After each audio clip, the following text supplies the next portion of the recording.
It's okay, Jake. Yeah. All right, let's go ahead and get this started.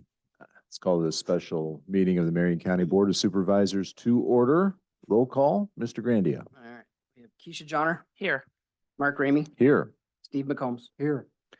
Would entertain a motion on this afternoon's agenda. Make motion to approve today's agenda. Second. Ramey, Aye. Johnner, Aye. McCombs. Aye. All right, very good. Business today is day 3 of our budget discussions. We've got several items up today, starting with comp board raises. We'll end up at the end with Sheriff presenting his budget, a few things in between. Renee, have we heard from Naomi what she's going to? She'll be on? Oh, okay. In person. Okay, very good. Very good. Thank you. So we'll kick this off with the compensation board discussion. We have already taken action to receive and file. The board put this on the schedule to have a discussion around the comp board recommendations, which also then tie into raises and then lead into a discussion on our health insurance renewal presentation we had earlier in the week. Jake, would you remind us, just and for the sake of our listeners and the folks here, comp board from a statutory perspective is a recommendation. Now, I was going to have Keisha say that, but it is a recommendation. But what are the actions the board can take relative to what we have received and filed? Yeah, sure. So compensation board meets annually. We had a new chairperson this year. We want to thank Bill Shepard for that. Yes. Getting the meeting organized. He had assistance, so that's appreciated. Comp board meets. They take data as they want, and then they come up with a recommended salaries, increases, stays the same, decreases, whatever, a salary recommendation that is presented to the Board of Supervisors. Once that recommendation is made, they provided minutes. It was received and filed in the last board session. Then it goes on to the Board of Supervisors to take action on that recommendation. The action can be one of 3 things. It can be accept the recommendation at 100%. It can be reject the recommendation at 100%, or reduce.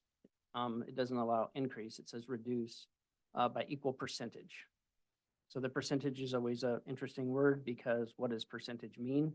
So over the years, the board has done it a couple different ways. They have taken like reduced by 50% or reduced by 1.0% or something Correct. like that. Right. So it's been done that way a couple different ways over the years, but it's by equal percentage. The other little caveat is that the Board of Supervisors can specifically carve out their piece to take no raise. But that does take like 30-day notice and some notifications. So Right. Right. those are the actions necessary.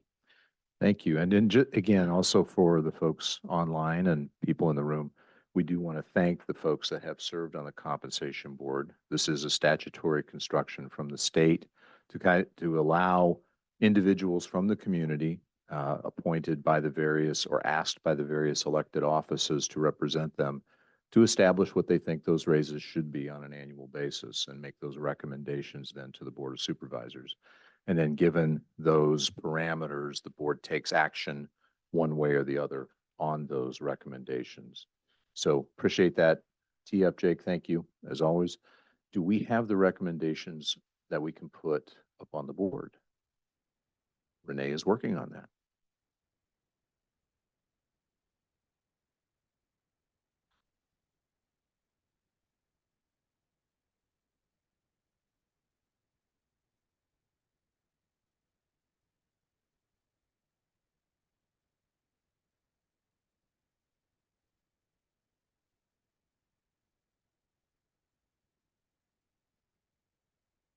There we go.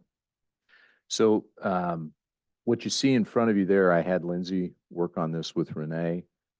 This is the impact of the comp board recommendations on not only the officer positions, but there's also a little nuance. It's not necessarily something that the electeds have to do, but there are certain positions we call deputies. And from a code standpoint, the officer in charge of that particular whether it's the sheriff or the treasurer, they have the ability to raise their designated deputy salaries up to 85% of theirs. Now, that's a may, not a shall. And so we wanted to include, based on current deputy salaries, where that would fall if the elected officers took that option and raised those salaries up to that 85% level. That has been a practice that has been done. So it's to kind of give the board a full scope of the impact potentially of comp board recommendations as they flow through not only the officer positions, but also the deputy positions as well. So with that, I will kick it off, or I have kicked it off. Steve, Keisha, this is your opportunity. So what comments? You have a total increase of 210,000. Yes. Where does that come from? I'm seeing 182 down here and 73 up here. Yeah, no, it's good. So see the line there, it says total increase, including deputies at 182. And then we include the FICA and the IPERS impact, Steve, and Oh, that gets okay. us to 210. Okay. So, Because it's more than just salary. Yeah. We also have an impact to that as well. Lindsay? Yeah, right, so, that's just a separate total. Yeah. yes. Yeah. So we tried to give, and we'll, hopefully we'll work on this over time. I kind of threw this at Lindsay last minute. But you can see the 73 is the elected, that's gross salary. Then the 182 gross salary, including deputies. The flow through then at the bottom also includes FICA and IPERS impacts. And the 1,500 for the chair. So it's to give us a picture of all those three elements. Right. Okay. And per code on the sheriff's, the lieutenants and the sergeants, the chief deputy can receive 85%, and then the lieutenants and the sergeants, 80%. 75? Okay. Keisha, are you saying that's a code section? It That does that? referred, yes, yep. Jason, is that a code Yeah. section? It talks about, Jake summed it up exactly. It's up to that dollar amount on that 85%.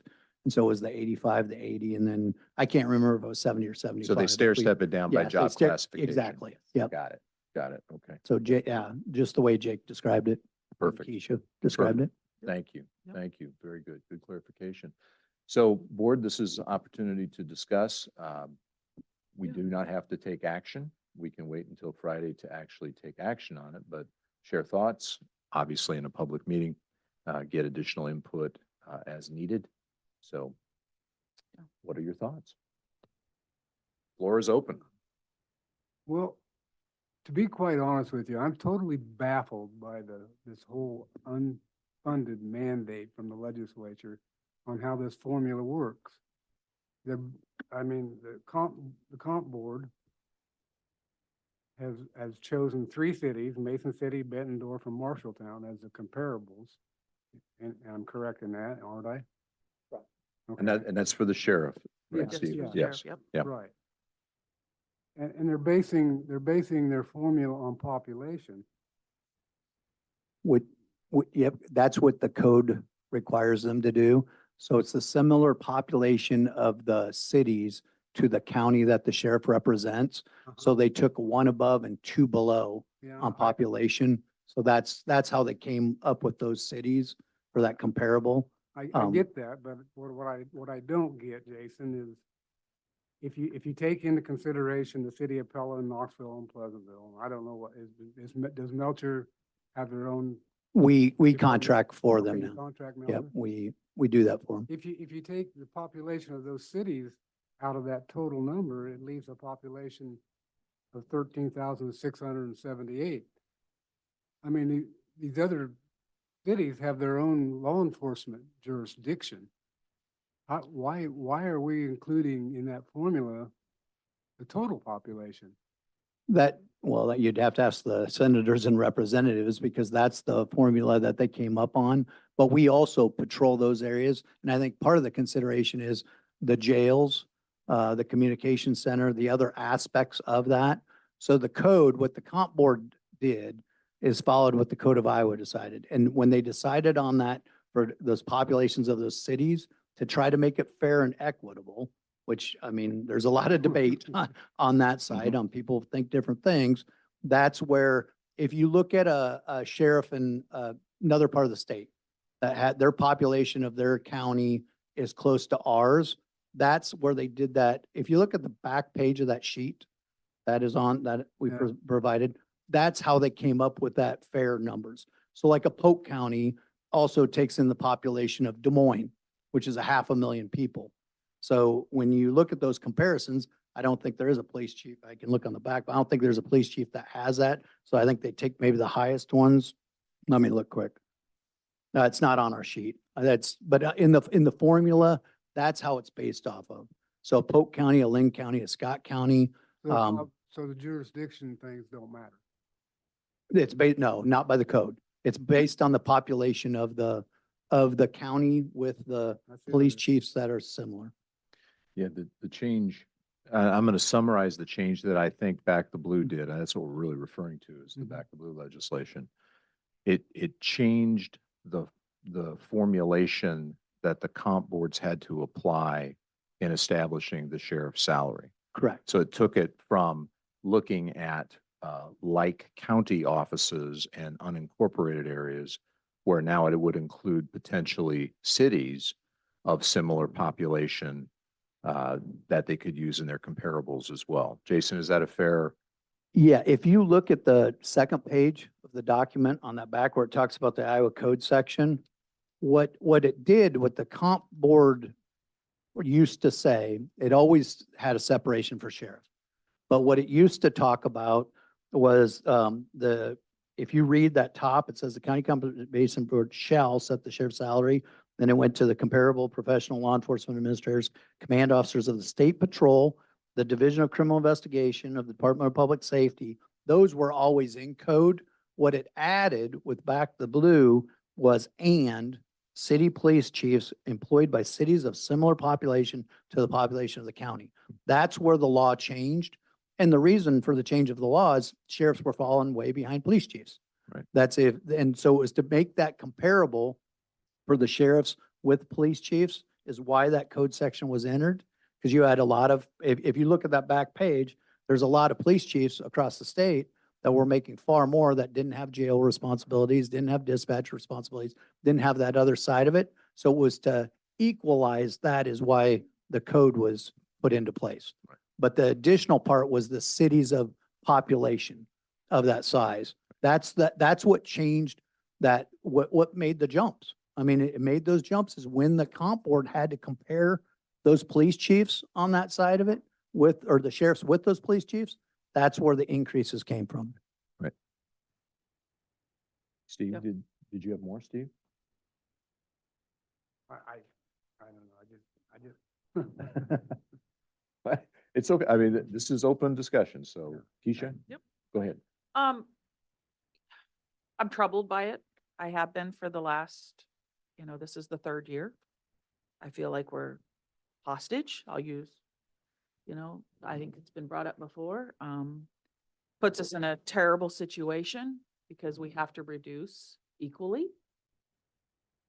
I'm sitting here looking at, we've got an attorney that could, if we receive this 100%, our county attorney would make less than our sheriff.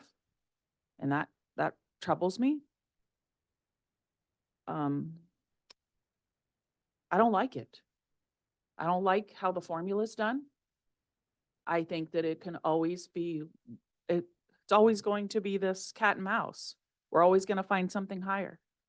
And honestly, the taxpayers can't afford this. We cannot sustain this. That's my biggest problem. That's where I worry about is how do we sustain this going into the future? And in order to try to make it equitable, we have to hurt somebody if we reduce the sheriffs, then everybody feels the pain. Mhm. And the people that may deserve it won't get the raise they deserve. I mean, it seems to me like the formula is rewarding a position, not necessarily the person in that position. If anybody, if that makes sense. I mean. And our it new doesn't- growth. and don't get me wrong. I'm not saying that anybody here does a crappy job. But if somebody does a crappy job in that position, you got to reward him because the comp board is doing it for the position, not the person that's running the show. It makes it tough. You- Yeah. I don't know. You know, when I was in working, I got raises because I did my job and I did it well, not because I had a position. I Mhm. I struggle with this formula. I mean, and personally. Well, and just my own two cents. I mean, I've had many comments on this, and Jason and I have talked about this at length ever since Back the Blue was passed. I don't like the law. I think it violates home rule in the Iowa Constitution. I think it steps clear over the Board of Supervisors and technically then our voters, and establishes really a different methodology of calculating a rate that potentially is detrimental to the other offices. So Steve, similar to what you're saying in that regard, and our inability because of legislation as a Board of Supervisors to do anything with it other than those three things that Jake talked about, then puts the Board of Supervisors in a box as to what their options are. And we've done this in years past where we've actually zeroed out our raises to compensate for some of this. We've reduced by half, and we've done that with the last couple of recommendations. We didn't take any last time. Right, right. So it is a quandary when you're dealing with new revenue of what the state limited us to by changing the property tax formula of $191,000 of new revenue. We have, yeah, I mean, just look at the numbers, Yeah. right? It If, consumes all if of it. it flows through, that's all of it. That's all the new revenue for the officers. So now if you look to the chart I did yesterday, I don't know how quickly we can pull that up, Renee, when we look at the raise chart. No, the one where we just compared our lower paid and our higher paid raises.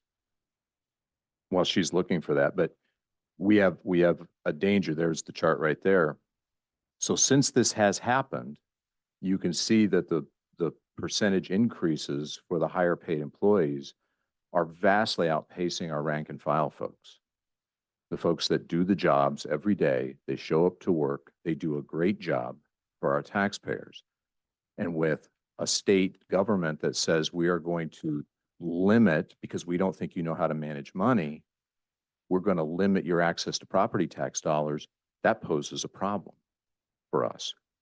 So I'm with Steve and Keisha on this. We have a definite issue here with this. It isn't that the comp board didn't do what they were required to do. I was at the meeting, they did. And we certainly appreciate their service in that capacity. But I will say this, and I hopefully am not putting words into their mouth, it puts them in a tough position.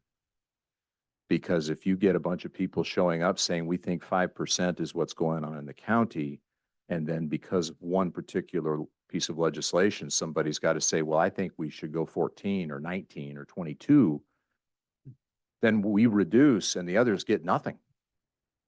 So that's the quandary we face and the dilemma that we're facing right now as we look at this proposal. Jason. Oh, but I also think we need to be mindful of what the raises we have given.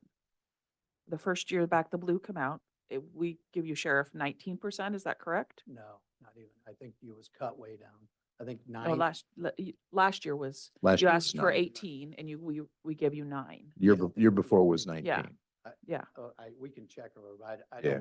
don't, I was thinking that on one of the questions that came up in the comp board side of it is how long does this go? How long does this last? Yeah. How long, when's Yeah, the next year? That's a good question. Yeah, it is. And one of the things that went along with that is some counties, when the Back the Blue legislation came in, the very first year, let's say a sheriff might have got a 48% raise. I mean, and there was sheriffs across the state that they bid it all in one aspect of it. Mhm. The comp board has tried to decide over the years, to implement that. That's why we're talking about the multi-year side. Though what they came up with when Kevin presented for me as the sheriff this year, this was the year, if it was implemented the way that the comp board did it, it was the last year, it'd go back to the regular side of it. The question is like, well, what if the police chief of so-and-so gets a raise or whatever? I mean, Correct. how does that work? And there will be fluctuation, but it's not going to be near the fluctuation of what it is. And I realize what I feel the worst about is the legislation requires the equal percentage cut. Yeah, That sucks. I mean, in all honesty, Mhm. because whether it be Jake, whether it be the county attorney, whether it be the treasurer, anybody along those lines, if you guys decide to cut mine by whatever percentage that is, it impacts them. And I feel terrible about that. I mean, because it is not fair to the other electeds in those positions to suffer because of something that is the fundamental disagreements of what mine is. And I recognize that. One of the things too, and taking me out of it on the comp board side, and at 3 o'clock, I'm going to be arguing for the rest of my employees Mhm. for wages and different things. But one of the other sides of that is because on the graph, if you pull it back up, the one you had Yeah. there, Can you go back to that, Renee? when you look at those sheriff's deputies, that's my chief deputy, 3 lieutenants and 2 sergeants that are connected with that on mine. Part of that too, and at the bottom of the sheet that was provided to you is the comparables with Pella. What their captain, what their lieutenants, what their sergeants make or whatever. A little bit later on, we're going to have a discussion about lost money. And I realize we have to have good partnerships with Pella and Knoxville. I mean, that is very, very important. But part of this also is to keep those people competitive with those people in the similar type positions in Pella. I mean, so it's not only, it shows what they make here, and they're on that sheet shows the comparables to those positions in that Pella side of it. So when you're looking at it, it's not just the sheriff, it's those people that are connected with me and trying to keep that comparable with just even within the county and Mhm. Pella on that side. And like I said, and we go back to whether it be Jake and Danny, I mean, Danny's tied into that side of it or whatever. I mean, it's a hard spot that you're in. I mean, I know, whatever you end up doing or whatever, I know it's going to be cut. I recognize that. I realize that. I can tell on that side of it. But I would ask that I mean, I don't know. I don't know how you minimize the impact to others in regards to that side of it. But I would ask that you try to consider that. Yeah, I mean, appreciate that's, that, and Jason. if it is something, if it's cut by X amount of dollars, then when we're at 3 o'clock, I'm going to be arguing for the boots on the ground people. My jailers, my dispatchers, my road deputies that are there, and if there's savings here, I mean, I hope we can apply it somewhere else or something along those lines. So Well, thank you for it. And like I said, I apologize to the other electeds that the code requires that option. Or Yeah. whatever. And so hopefully it's fair, I mean, to them also, No, as much as you can. Yeah, I appreciate those comments, Jason. And that is the kind of the fly in the ointment for us, is that we can't do specific line items and make those kinds of adjustments. I guess, Jason, are you still the president of the Sheriff's Association? I am not. I'm past president. Okay. Maybe the Sheriff's Association would join with us in lobbying for a change to comp board legislation. I actually think there's probably, that may be a possibility. Because I think one of the hardest things is when it's tied in together with everybody. There's years that it's beneficial for other electeds and there's years it's harmful. Right. For other electeds. So I don't know, I don't mean to speak for the association. It's a legislative committee. It's our whole board on that side of it. But when it's tied and how it's tied, I mean, has to be looked at. I mean, Well, if you would communicate that and consider that, working with our side of the table and helping the legislature craft better legislation. I fully understand what we saw during the George Floyd era when all of that happened. And there was COVID money pumped into government agencies and people were seeing something in our country they've never seen, at least not since the 60s. And we realize that our law enforcement personnel take tremendous risks every single day. I mean, you know that you and I have talked about that, and we've been great supporters of our law enforcement personnel. I also understand the replacement costs attendant to if we lose a staff member and what we have to go through just to get another staff member in that position. It's not just go hire somebody, right? Correct. It's train them. It's potentially academy time. It's an expensive proposition for us to be able to do that. But I think we need to have, this is a little bit of a sidebar, but I think it's important for this board and future boards to move forward when we talk about equities in pay. The Board of Supervisors, the legislature, frankly, has passed laws that make us look like we don't know what we're doing. And I will put this county up against anybody, including them, as knowing how to manage their budget. So they need to take a step back and realize their laws have unintended consequences. And I don't think they thought through that. And this is one of the unintended consequences. And Jason, you said what you said, and I sure appreciate that. The other thing we have to do as we think about this and raises, and the sheriff raised this again, and I think it's important. What we do with the comp board is not the same as the rank and file staff. So when he advocates for them, we can't look and say, well, but the comp board, because they're two different issues. We have daily law enforcement personnel, jailers, and folks that work, and they work hard, and they take risks, and they do things. So we have to be able to separate that and look at that as a different topic when we're looking at those folks. My struggle is, Mark, how do we reward all of our employees in the county when our growth was what, 200,000? Yeah, yeah. I mean, we've already shot that. I mean, do we dip into the general fund? Or how do we fund that? I think one of the things, Steve, and I was thinking about this last night, I actually asked Lindsay to do a project for us. We'll probably talk about it a little tomorrow. Where are the expense cuts that we can make? And can we have about $300,000 to $400,000 of expense cuts?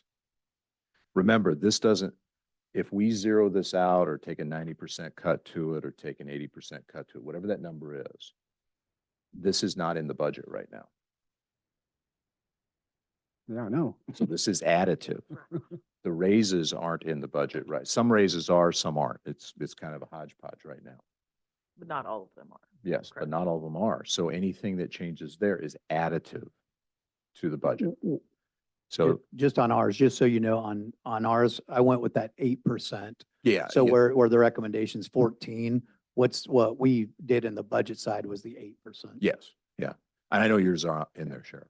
But I think we just have to keep that in mind that 210 number is not currently in our budget. So. And I think one thing that, I'm sorry. No, that's okay, Jason. I think one of the, and this is very, very difficult in the aspect of on your guys' side of it. One thing that I would ask is a lot of times in 11 years I've been the sheriff, we focus a lot on salaries.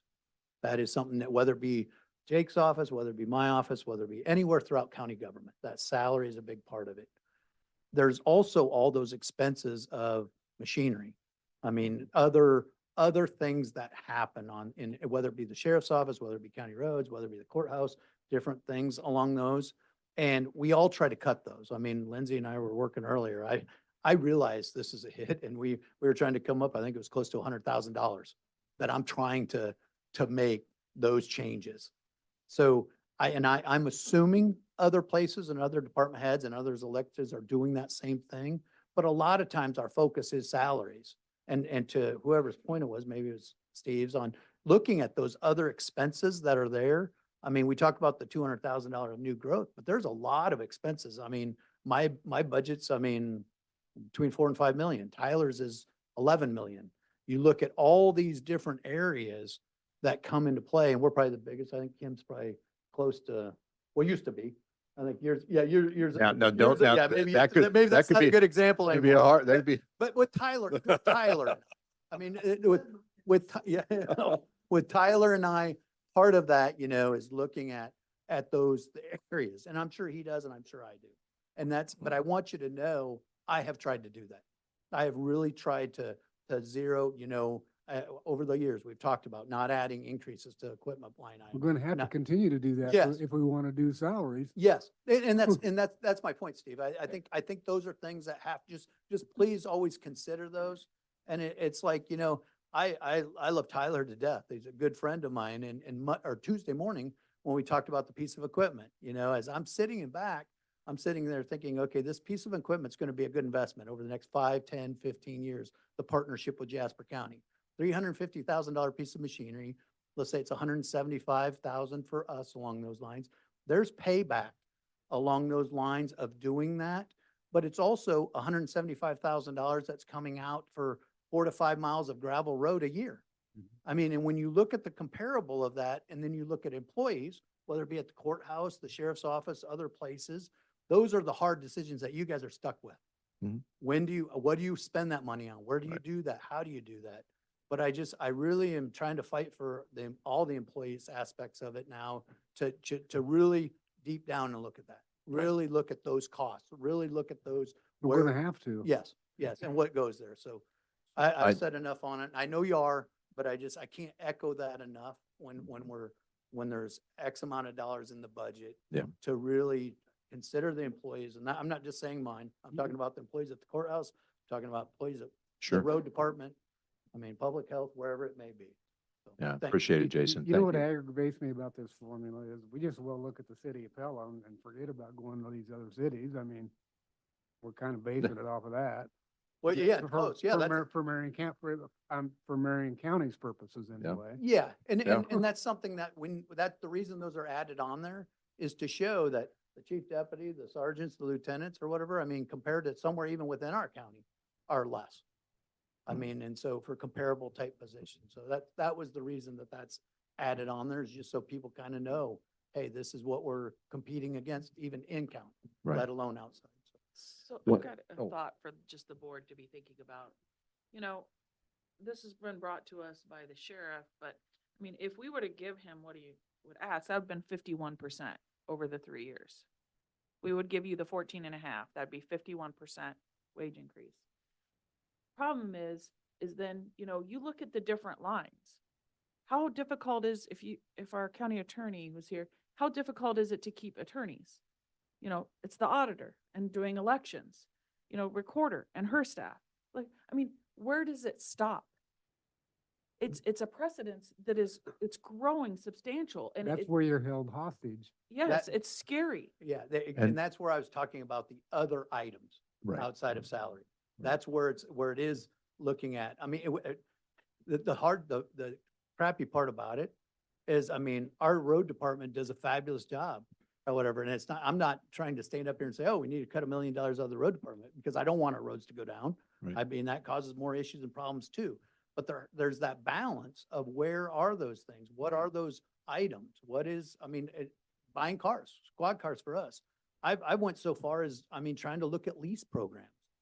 Mhm. In regards to just outright buying squad cars and then trying to resell them on auction company or whatever it is there ways that I can be more efficient and effective to lease a vehicle from like maybe Enterprise Fleet or somewhere that they have the expenses of the costs that go along with it or whatever. And But The then you har- have to outfit it. yes, and you Yeah. still have those outfit costs.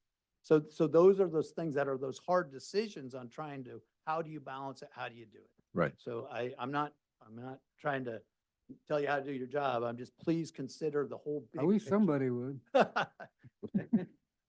Well, that's Well, okay. I think thanks, Jason. Thank you. I appreciate the comments. A couple of things from a expense standpoint, and we still have the rest of today and tomorrow, of course. And if we need to, we can extend because we're still going to be within Jake's timelines as far as getting things done. When we look at the caps that the legislature imposed on property taxes and where we're at there, and we look at our total expense line, and this would include all departments, I think we do have to take a serious look between now and whenever we finalize over what additional expenses we can carve out of the budget. Now, last year, one of the tools we used, and we've used it in the past, is an appropriations cap. And we had a 90% appropriation, which is still in effect for this fiscal year. Now, there may be some that come and ask for additional dollars relative to that cap, but the point of that was to give the board additional visibility to those expenses, and did we want to incur them? Now, we can tighten that down more. I know Jake loves it when I say this. We can go to things like 85s and 80s as ways to clamp down even more on expenses and provide the board, that'll take more work on our part to review those expenses and say yes or no to those things that exceed those caps. The other thing to do is like what I proposed with Lindsay and what she is working on is find areas that we can carve those dollars out now and not do as large an appropriation cap. So just keep that in mind. Those are the tools that are for us as a board to be able to use to change those expense dials as budgets are presented and as you review these outside of the meeting time when we come back and approve the budget. For this, I know we're going to sit and agonize. What you hear, I'm going to summarize this, and you two jump in if you think this isn't fair to you. What you hear is a board that wants to give raises. What you hear is a board that recognizes that we have excellent people that work for Marion County. I've been doing this now almost 12 years. I've seen every department head take their budget seriously, reduce their expenses over these years. We've reduced our levy rate accordingly. We've done extraordinary projects as a county government that other counties wonder, how do you get that done? They've asked, how do you do that? Why do you do that? That will benefit Marion County, not just now, but into the future for a long time. We have excellent line staff. We have, I mean, look at the last snow. We have sheriff's deputies that get out of their car at minus 20 and take care of people.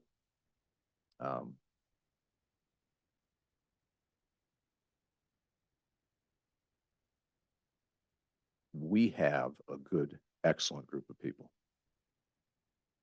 But with that,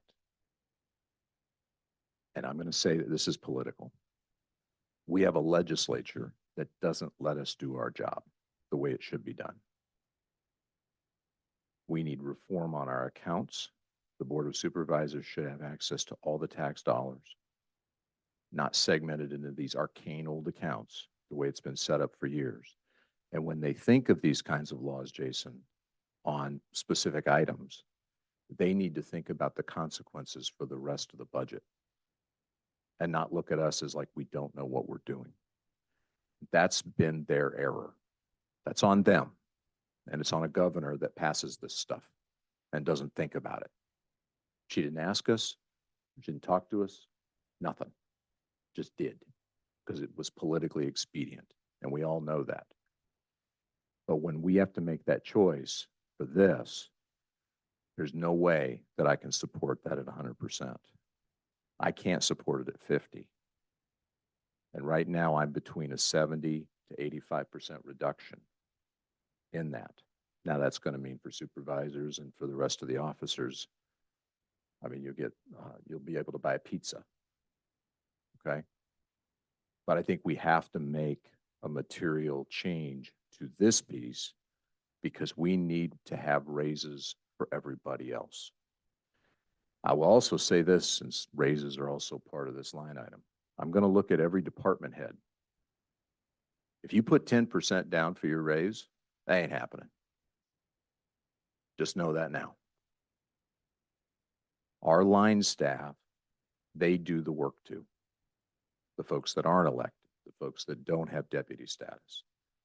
And we need to have dollars reserved for them. So just so you know where I'm at, I'm going to be looking not only at this, but also at the people that put down like 10% raises for themselves. No way. If I say no to this, I can't say yes to that. So you kind of know where I'm at, guys. I struggle with the increases that one department has received, the last 2 years. And then we've got those, what I consider, the staff that is non-electeds, boots on the ground. We've got to be able to take care of them. And doing this puts us over a barrel. I absolutely hate this. It hurts me to my core because I want to take care of those people. I want to take care of all of you, but I can't do this. Not when I'm put with this circumstance. So I'm very frustrated. So yeah, I have reached out to most of you electeds and I've told you how I feel. And I've told you that it pains me. I'm telling the board that now. And yeah, I'd prefer not to give anybody a raise here and focus more on Mhm. those others. No, I'm fine with that On too. boots on the Keisha. ground. Steve, anything else before we move on to talk about What health did you insurance? just say? Not giving not compensation board, we're not giving anybody a raise there. So I think Keisha's talking about rejecting the proposal Rejecting the proposal? in total, Or reducing 100%. or however you want to phrase it, Yeah. yeah. Boy. I totally agree that I want to reward the people that are, that are not in this category, that for lack of a better term. Right. Our staff. I don't know if I'm at total rejection, but I'm certainly not at 100%. I know it's gonna come back again next year. We're gonna have to make it up again, but. But it's a recommendation. That's the problem in which it is. And when we have a disparity like this, it's never even going to be reasonable. It- It actually, this would have been better if we would have raised everybody to 14.5%. Because then we could have reduced it. Yeah. It would have You been, know, it would have been easier. Mahaska County, that's what they did. They raised everybody to 20%. Yep. Then you can reduce it. But when we have this, Yeah. we 50%, I mean, 75% when somebody has 5%, they're getting a 1%. That's not a raise. I mean, that's Well, yeah, either you say everybody gets 5 or everybody gets 14. right. That's the only way this kind of formulation works. So you're exactly right, Keisha. I struggle. I mean, everybody knows how I feel about this legislation. I don't like it, never have. I think it's wrong. And nothing against you, Jason, or your department or anything, but, the 19th highest paid sheriff in the state. It's hard for me to go out to the public and say, wow, how come he's got 14.5% raise, 19th highest paid? I mean, it's hard to do that. I don't expect. I really don't. Steve, I'm not asking for that. I don't expect that. I mean, like we talked about 3:00, I'm gonna have a discussion about, like where everybody's talking about boots on the ground. What also sucks, and I mentioned it earlier, is those guys are boots on the ground too. What? I mean, everybody whether it be my sergeants, whether it be my night lieutenants that work 6B to 6A, everything else on it, they are boots on the ground. So I really, what stinks about it is, It's the comparables that gets everybody in. yes, in but a even situation. on the sheriff's side, on the sheriff's side of it, I wish I could tell you right now, I mean, cut mine by 90%, but don't cut theirs. Right. I mean, by We 50. Well, how do we do that? Huh? How do we do that? Yeah, I don't know how we do that in can't. this situation, can't. but the problem is to sacrifice me, you're also sacrificing the other electeds, the other deputies, the other I get boots that. on the I get ground. that. We've said that And, all. and along. I understand, yeah, so I understand, that's the hard part. But it's if it's about me, it's also, I mean, I don't agree with Well, we have to 100% think cut. it- Whether you, I mean, believe I should have 100% cut. And I realize it sucks, but that is not fair for the county attorneys, the auditors, the treasurers, everybody else that goes along with it. I mean, and it's, you're punishing them because of something about me. And that is not the right way to handle it. Well, I mean. yeah, wish they Jason, no, were making it's, 105,000. it is, I want to make sure we're clear, Jason. I want to make sure we're clear. It's not about you. It really isn't. No, but No, that's the way it it's, sounds. I well, mean, but no, no, I think I'm being pretty clear. And I think Yeah, Keisha and Steve are trying to, I mean, understand the box we're in. understand. We're not saying this is because of you. This is, and I said this, and I stand by it. This is because of a legislature and a governor that didn't think through the unintended consequences of what they were passing. Yes. I agree. That's who I blame. I don't blame you. I blame I'm them. not blaming you No, either. no, I agree, but my question is if the comp board would have said everybody at 14.5%. Mhm. Or whatever, I mean, and then it was cut, it was up to you three to do it equally at that point. Whether it be the auditor, the Yeah. treasurer, the county attorney, the whoever it is, what would be a fair amount for them? Lindsay, is that live? Oh, Renee, is that live? Okay. So what would 5% be? I mean, if I would have, Everybody? if I would have where I'm had at. there, I would have said, just set everybody at a certain level. I'll knock it down to 5 so that everybody has 5. And I And- would have been fine with that. Me And, too. and I think we would be also. I know. That's. I but know, that- but what I'm- now what I I'm- can't. So we're I having this know. argument because the But if, legislature. but if you cut, let's say you cut mine by, let's say you cut it by 50% and you go to from 14 to 7.25 or whatever, on that 7.25, you're still going to have some people, I mean, that are 3.5 or whatever. But if you zero it out for everybody, or you do 70% or whatever your recommendations was, Mhm. I just I don't think it's fair to take everybody else to 0. I mean, That- that's, and- that's, Yeah, if We it's, don't- if we don't mine, either, but we don't. if no mine's a choice. little bit higher, or my guys are a little bit higher to make them comparable to the other things that we've shown or whatever, I understand that. Right. I understand going to, if it's a whatever percent, Right. if it's a So, 50%, you reduce it to, Jason, yeah. I know the numbers. Okay. Okay, thank you. But at the same time, what they did, not you, what the legislature did is they turned this into a completely political issue. Mhm. So the only way that we as a board can send a political message to our own party is don't do stuff like this.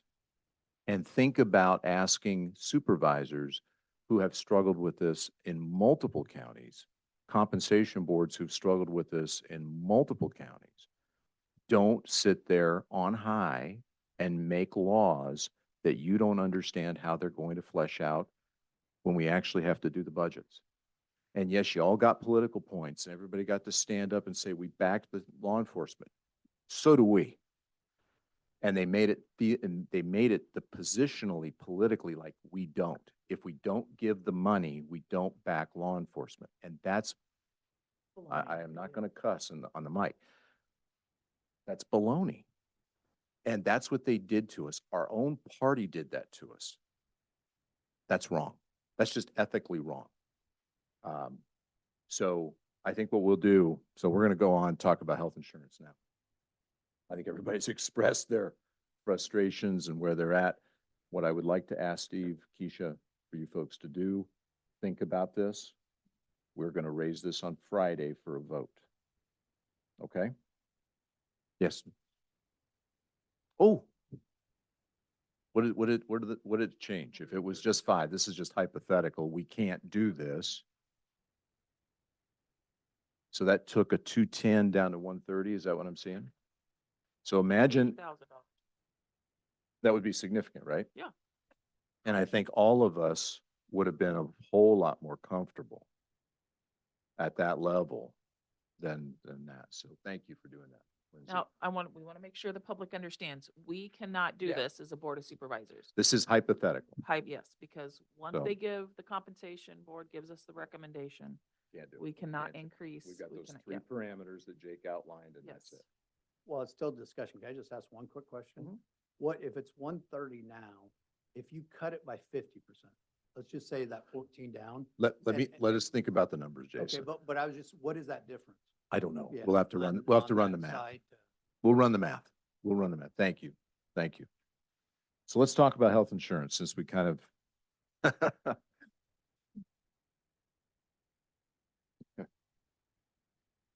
You have the health insurance thing that I gave you. Yeah, I gave it to Renee. That's okay. She'll find it for me. And she's going, and you put me on the spot again.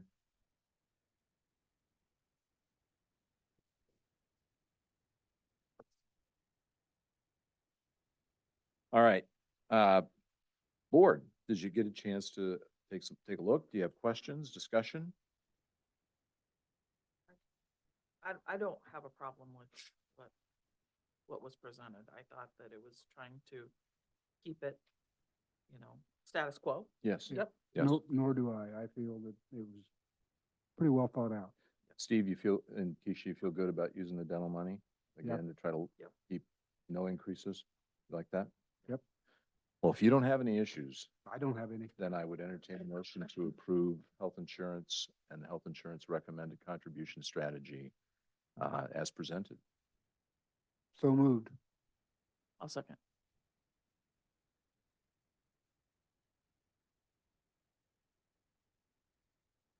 Jake? Sorry, I was just No, getting. no, it's okay. Give me quick. McCombs, Aye. Ramey, Aye. Johnner. Aye. All right, very good. Thank you. Couple of footnotes to that, just to keep in mind, we are going to be working this year on looking at the dental program and the dental account, our contribution rates to that account, and maybe some other alternatives as we turn the corner into next year to try to anticipate these rate increases and where they might go. So just, we'll stay on that. Lisa, myself, and Lindsay will work on that over the course of the year. So, okay, very good. Thank you. All right. Before I close out raises, do you have any other comments on raises in general before we go to departments? Well, in general, that's where I was at, was 5%. Okay. That's- Keisha? I just want to be able to, have all the department heads, present and then tomorrow wrap up. And All right, yeah. very good. All right, we're going to move on. The recorder is up first.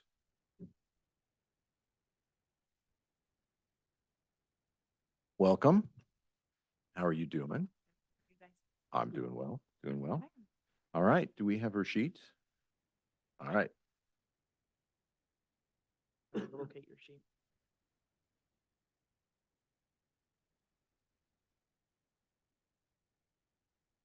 suspense is killing me, Lindsay. No pressure, just everybody's looking at you. All right. All right, tell us what we got. What are we looking at? So I had put in for 5% for my staff, Thank you. 5% for myself. My deputy, looks like it was 9.7 just to bring her up to the 85% because I had her work up to the 85% of my salary, so that would bring her up to 85%. There's one expense that has gone up a little bit. It is for microfilm maintenance for our microfilm machine. We do still have quite a few records on microfilm. So that yearly contract with them is $1,200. So that jumped up from $665. Or where am I at? $600, yeah. Okay. Those are the biggest changes to expenses. Okay. Revenue side, we do have some increases with passports. We started doing passport pictures early spring. So we anticipate more revenue coming in. What's the total revenue on there? Can you scroll down, Lindsay, to the total? Okay. And total budget on the expense side is what? So you're covering about half of your expense with revenue. That's very good. I guess I didn't realize I don't remember it being that much. Jake, has it always been about that? Yeah, Think so. they get a lot of fees. Okay, that's They get to charge. excellent. For some things. Excellent. Board, any questions? That's impressive. Yeah. Second year doing this now? Yeah, Okay, yeah. Yeah. second year in April. yeah. So how are staff going, things going well with staff?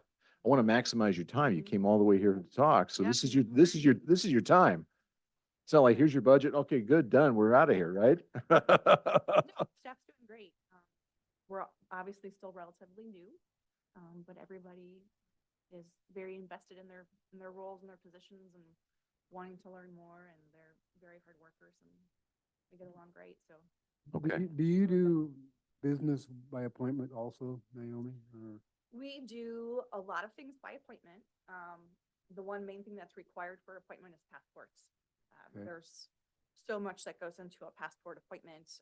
We like to speak with them on the phone ahead of time to go over everything that's required. There's Mhm. a lot of things that you have to bring in so that people are prepared when they come in. So we do require appointments for passports. We recommend them for just about everything, but we don't turn away walk-ups.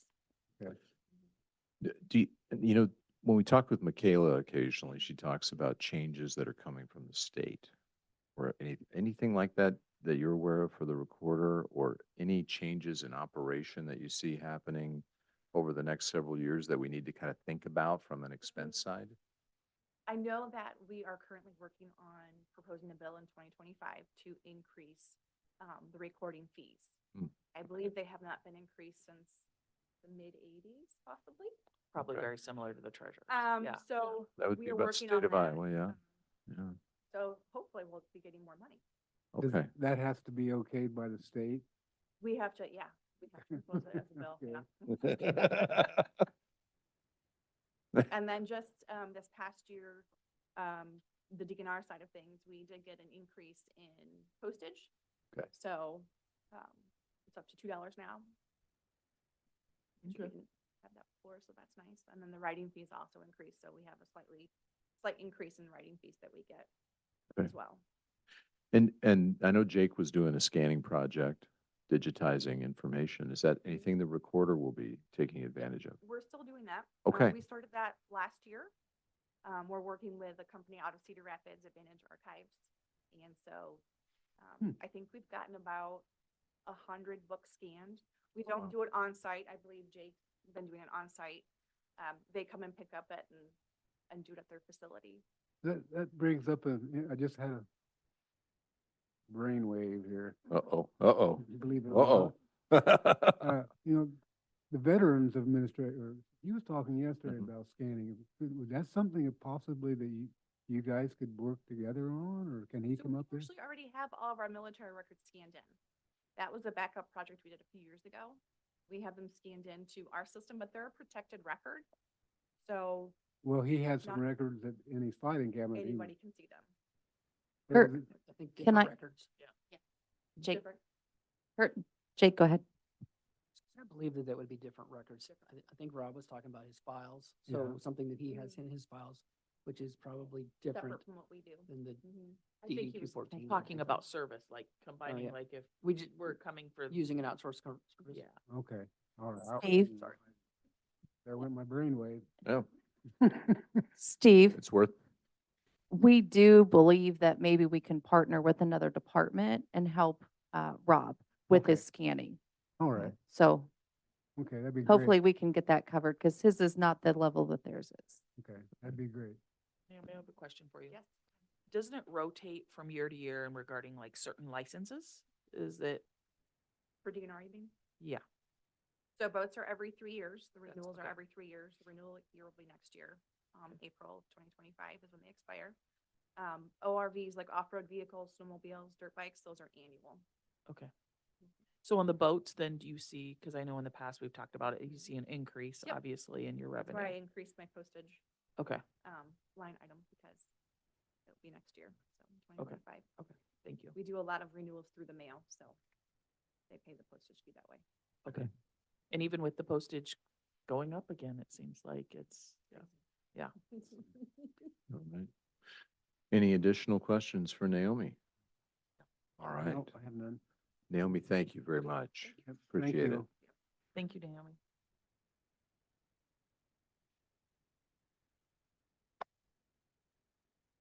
Lost. Jake, is there anything we really need to just Yeah, just so I kind of don't look at the know. numbers and then talk about the splits, see I where guess we're the at? biggest thing is if you, Yeah, from local option sales tax. I think that was that looks like Renee's getting there. This was the projected fund balance. You guys haven't used your, so just as a review on the local option sales tax, the portion that remains in Marion County. So there's the 2080 agreements with Knoxville and Pella, and then the portion that remains within our organization is a 50-50 split between what we call the project fund, which is that Fund 29, and that needs to be used for certain projects. And the other part goes into basically relief, for lack of a better term. Okay. So the portion that goes into this project fund is projected here on a very basic schedule, working with Tyler on that. The Board of Supervisors hasn't really used, this is the money that was pledged for all the years to transfer $300,000 from this project fund, meaning it couldn't be used for anything else like windows or pick a project to help reduce the debt levy on the local option, or the law enforcement center. So that is, last payment is this year. So on this, you can see the $300,000 out. For the LEC payment, when I say this year, I mean the 23-24 current budget. Right. In the one on the bottom half of the page, the estimated for 24-25, it's just got the Junction 92. Yeah, that's Where I'm headed with this, sorry for the rambling, but 300,000 has been coming out of this fund since the first payment of the LEC to help reduce that debt service levy to the countywide taxpayers. And that was not on the ballot when that bond issue was approved by the voters, but it was put forth by the supervisors at that time, and all boards have chosen to carry that forward. That project is done, and that's fantastic that has been satisfied, that debt has been satisfied. Other than that, there haven't been a whole lot of projects using the local option sales tax by the board, as a savings has been basically a savings account to try to get to the Junction 92 shop. So that's just a little history of what you have used this money for. And you can see that it's projected to use mostly for Junction 92 now. This Right. revenue is also basing off of the current 28E structures. So the other part of this that isn't on here is the portion that goes into the operating budget. So that's something you could discuss. If Lindsay, I don't know if you want to switch back or not, but I have it here, so if you don't have to, if you don't want. So the other 50%, the other 800,000 is projected right now as revenue into Fund 1 at, sorry, I gotta get to it. I switched myself.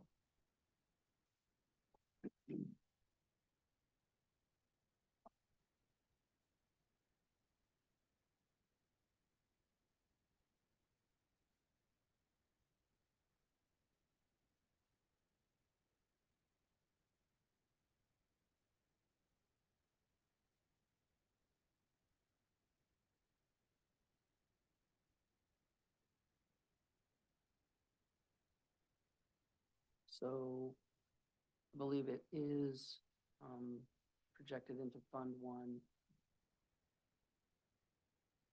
at 400 and, excuse me, $480,000 of direct support into the general fund and 320,000 into direct support into the general supplemental.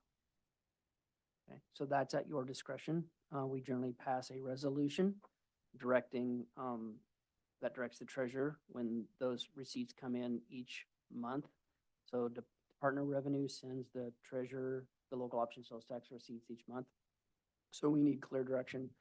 And we use a resolution on how she then divides that up and sends that out. And the treasurer, speaking for Michaela, but only gets Marion County portion. It's not like we get Knoxville's portion or Pella's portion or Pleasantville's portion.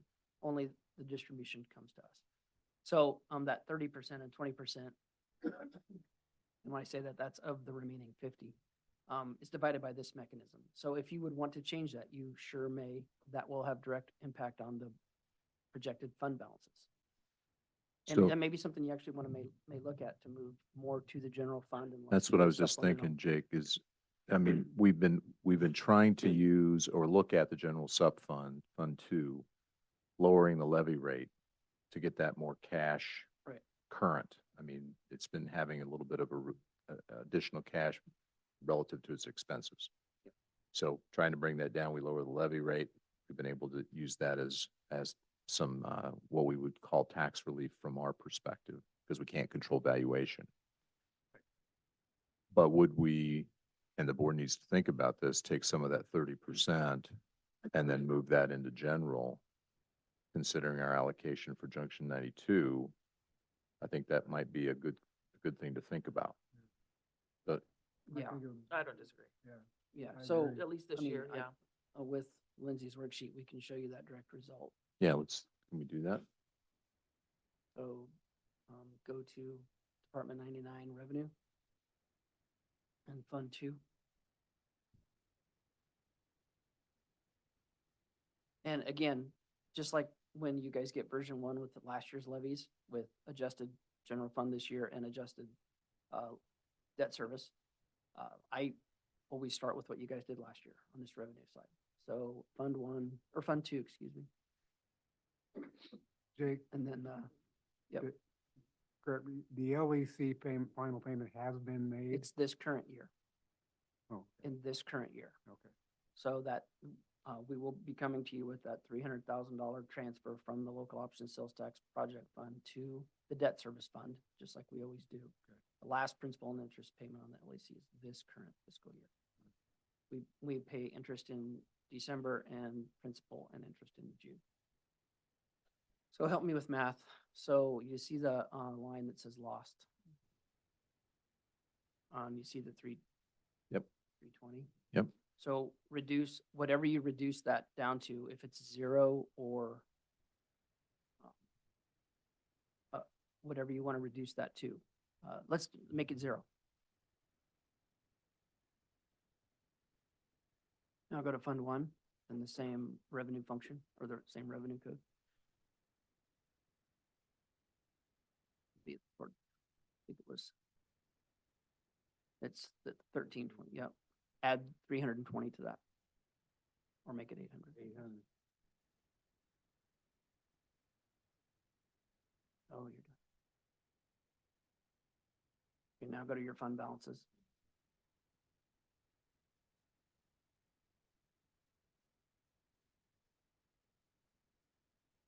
Probably should have looked at what it was before we made the change. But the general supplemental was down to 750, I believe. Yeah, so that would, I didn't have that. That fund too? Okay, so Fund 2 would be down to 1.9. Yep. So in terms of, Oh, it was a 750 negative. I yeah, apologize. yeah, it's a negative Yeah, I number. apologize. Yeah. Right So- about 2 million. So, yeah, so in terms of liabilities attributable to Fund Two, Jake, So Fund 2 is the main liabilities to Fund 2, and it is a specific use only fund. Only certain things can be used to satisfy that requirement. The main drivers of the general supplemental are the county's property insurance and liability insurance, all the health insurances, FICA, IPERS, that types of things for all the employees. Those are the main drivers. The transfer to operate the emergency, the EMA, your portion Yep. that we talked about yesterday. That is supplemental, and that number, however much is finalized to go into the budget, does get inputted directly into Department Management as well, but it's also an expense on this Department 99. So those are your main drivers. still have plenty maybe of some- cash to cover those liabilities at That that would be level, the projected ending balance. with taking into account all of that. Yeah, and then remember, I don't know if you can remember from the kickoff, and again, if I'm off just a little bit, I apologize, but I feel like the levy was at $2, $2.001 on your estimates right now, and any adjustment, like if you would increase that to $2.05 on the supplemental, I believe that was about $100,000, Yes. $90,000. Yes, that's So correct. if you would move everything out of here to the general fund and if you increased any levy by 5 cents, 10 cents, whatever you would do, it would add that incrementally to this fund. Yeah, yeah, yeah. So again, it comes down to a comfort level of where you want to be. right. And But the, the vol- downward trend, like how long can you continue? It's just like anything else on the fund balances. If it's a negative trend, budget projection is always usually higher than what the actual is. I mean, usually 100% of expenses aren't generally incurred. But you can only maintain a negative trend so long. correct, And so it's a comfort level on that. correct.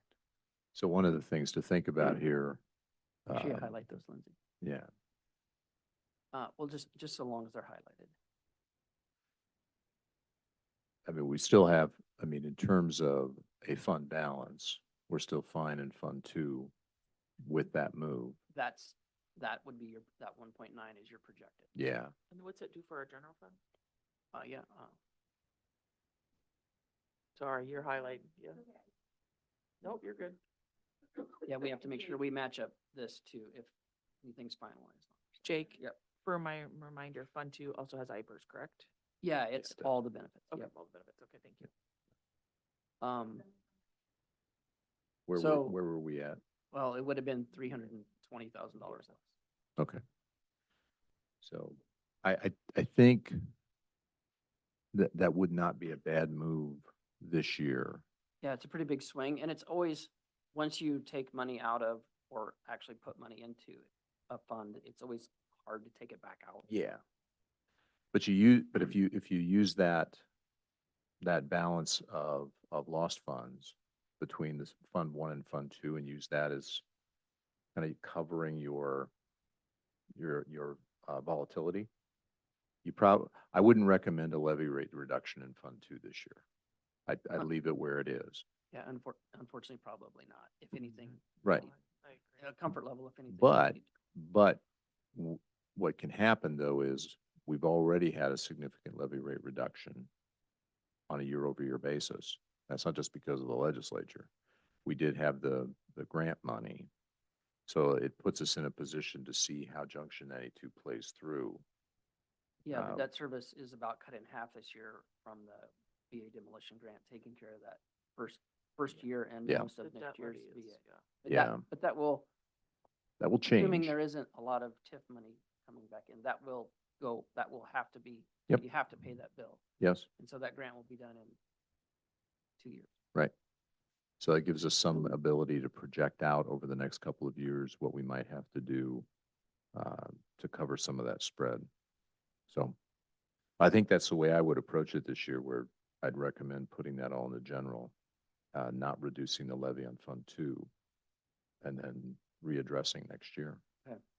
Again, we can leave this as is in your sheets here, and we don't generally ask for that resolution tomorrow. That's part of the Yep. whole, but we need to have a number in here as we would move forward. Yep. So you can process tonight, and tomorrow that can be one of the things that you Yeah, absolutely. let me know finally. I know, Steve, And then can you we'll share prepare a thoughts on that? resolution later. And Can I make a comment? This is Tyler. Can I make a comment? I stepped out for a minute and didn't catch all that conversation, but if based off of the benefits recommendation of 7.9%, do we know what the impact of Fund 2 is? Because I'm assuming other department heads also put in 10% for benefits. What would be the change if we put 7.9% in for health insurance to Fund 2? so I'm not disagreeing with anything else you said there. I just wondered what that impact would be going from 10 to 7.9. But I think that goes to what Jake said, that, what we budget and what our actuals are, it will only have a positive impact to Fund 2 if we take out less for health insurance. Tyler? Yeah, no, definitely will. Yep. Can we model You're right. that? You're Yeah, right. We'd have to run that analysis, Tyler. I don't think we can get that right off the top of our head. We're not that sophisticated yet. We're working towards it, Tyler. but Yep, thank you. Tyler's point would be if that will also help benefit the general, Yeah. or help the pain to the general supplemental fund, I believe. Right.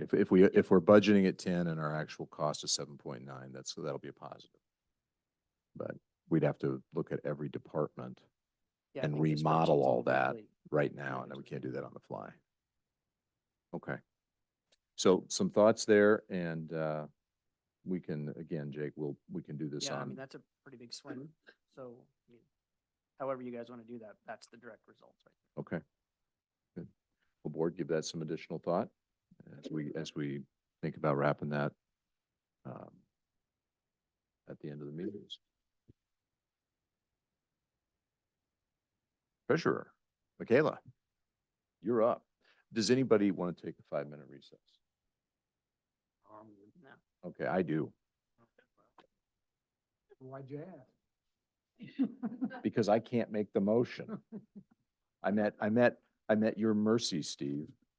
I make a motion, we take a 5 minutes. 5-minute recess. I'll second. You better second. Ramey, better. Ramey, I think you're going to be a yes. Yes. Johnner, Yeah. McCombs. Aye.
that you can sit over there and punch.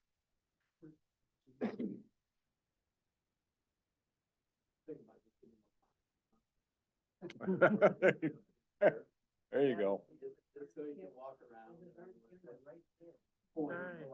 Hey, Jake would have his own reality TV show. Yeah, World According to Jake. We got it. All right, Jake, we ready? Yep. All right, motion to reconvene from recess. Make motion to reconvene.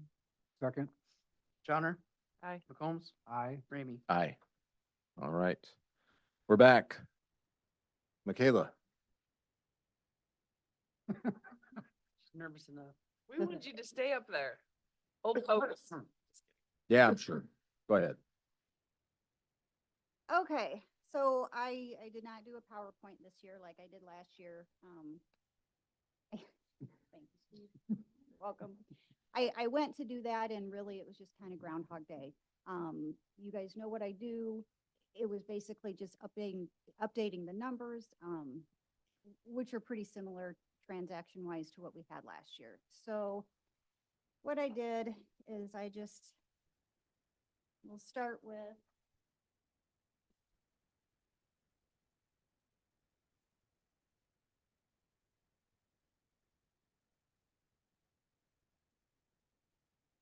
this is where we were last fiscal year, basically bottom line numbers wise.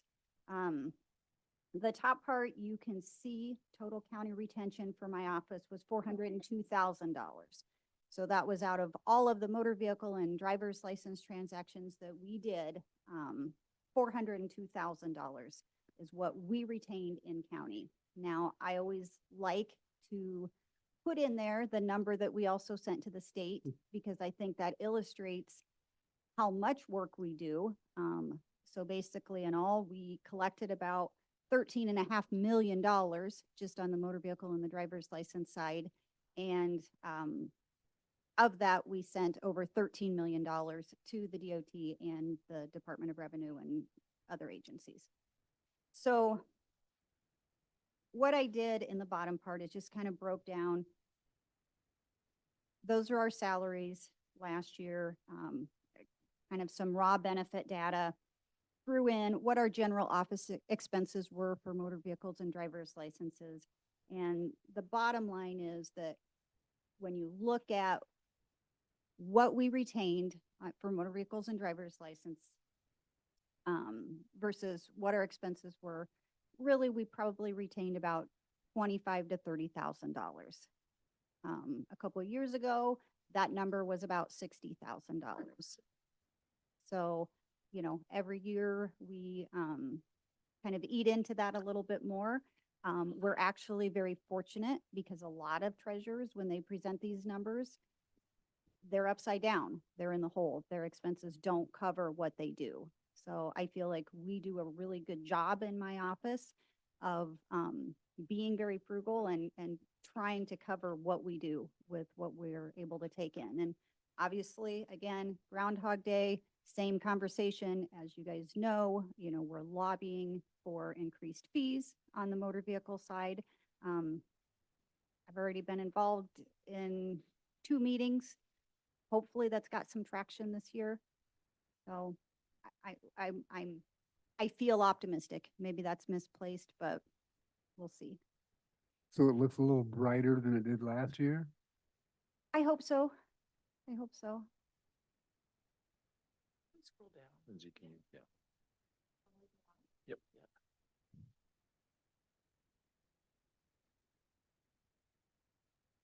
What's the revenue side?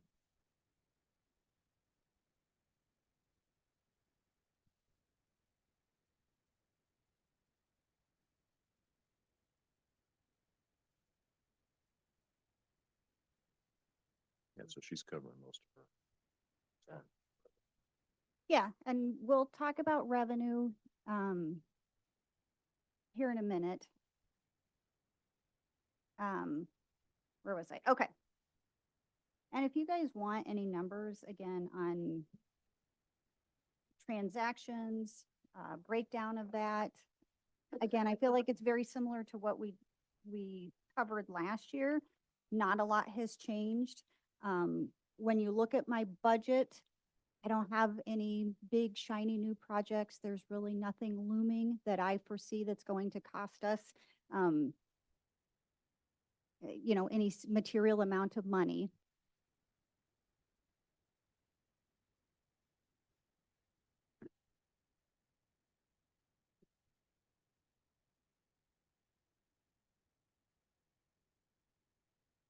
So what I did is just made a summary of where the current salaries are for the staff in my office. I've broken Kristen and I into a separate category. Mostly what we do are the tax and accounting functions for the county. And what I'd really like to focus on are the motor vehicle and driver's license staff.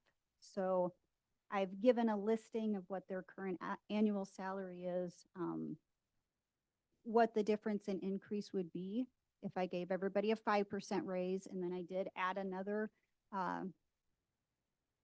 lane for 6%. So there are definitely a couple of people, you'll note those in red, that are on the kind of bottom part of the salary range, and I would really like to get those people up.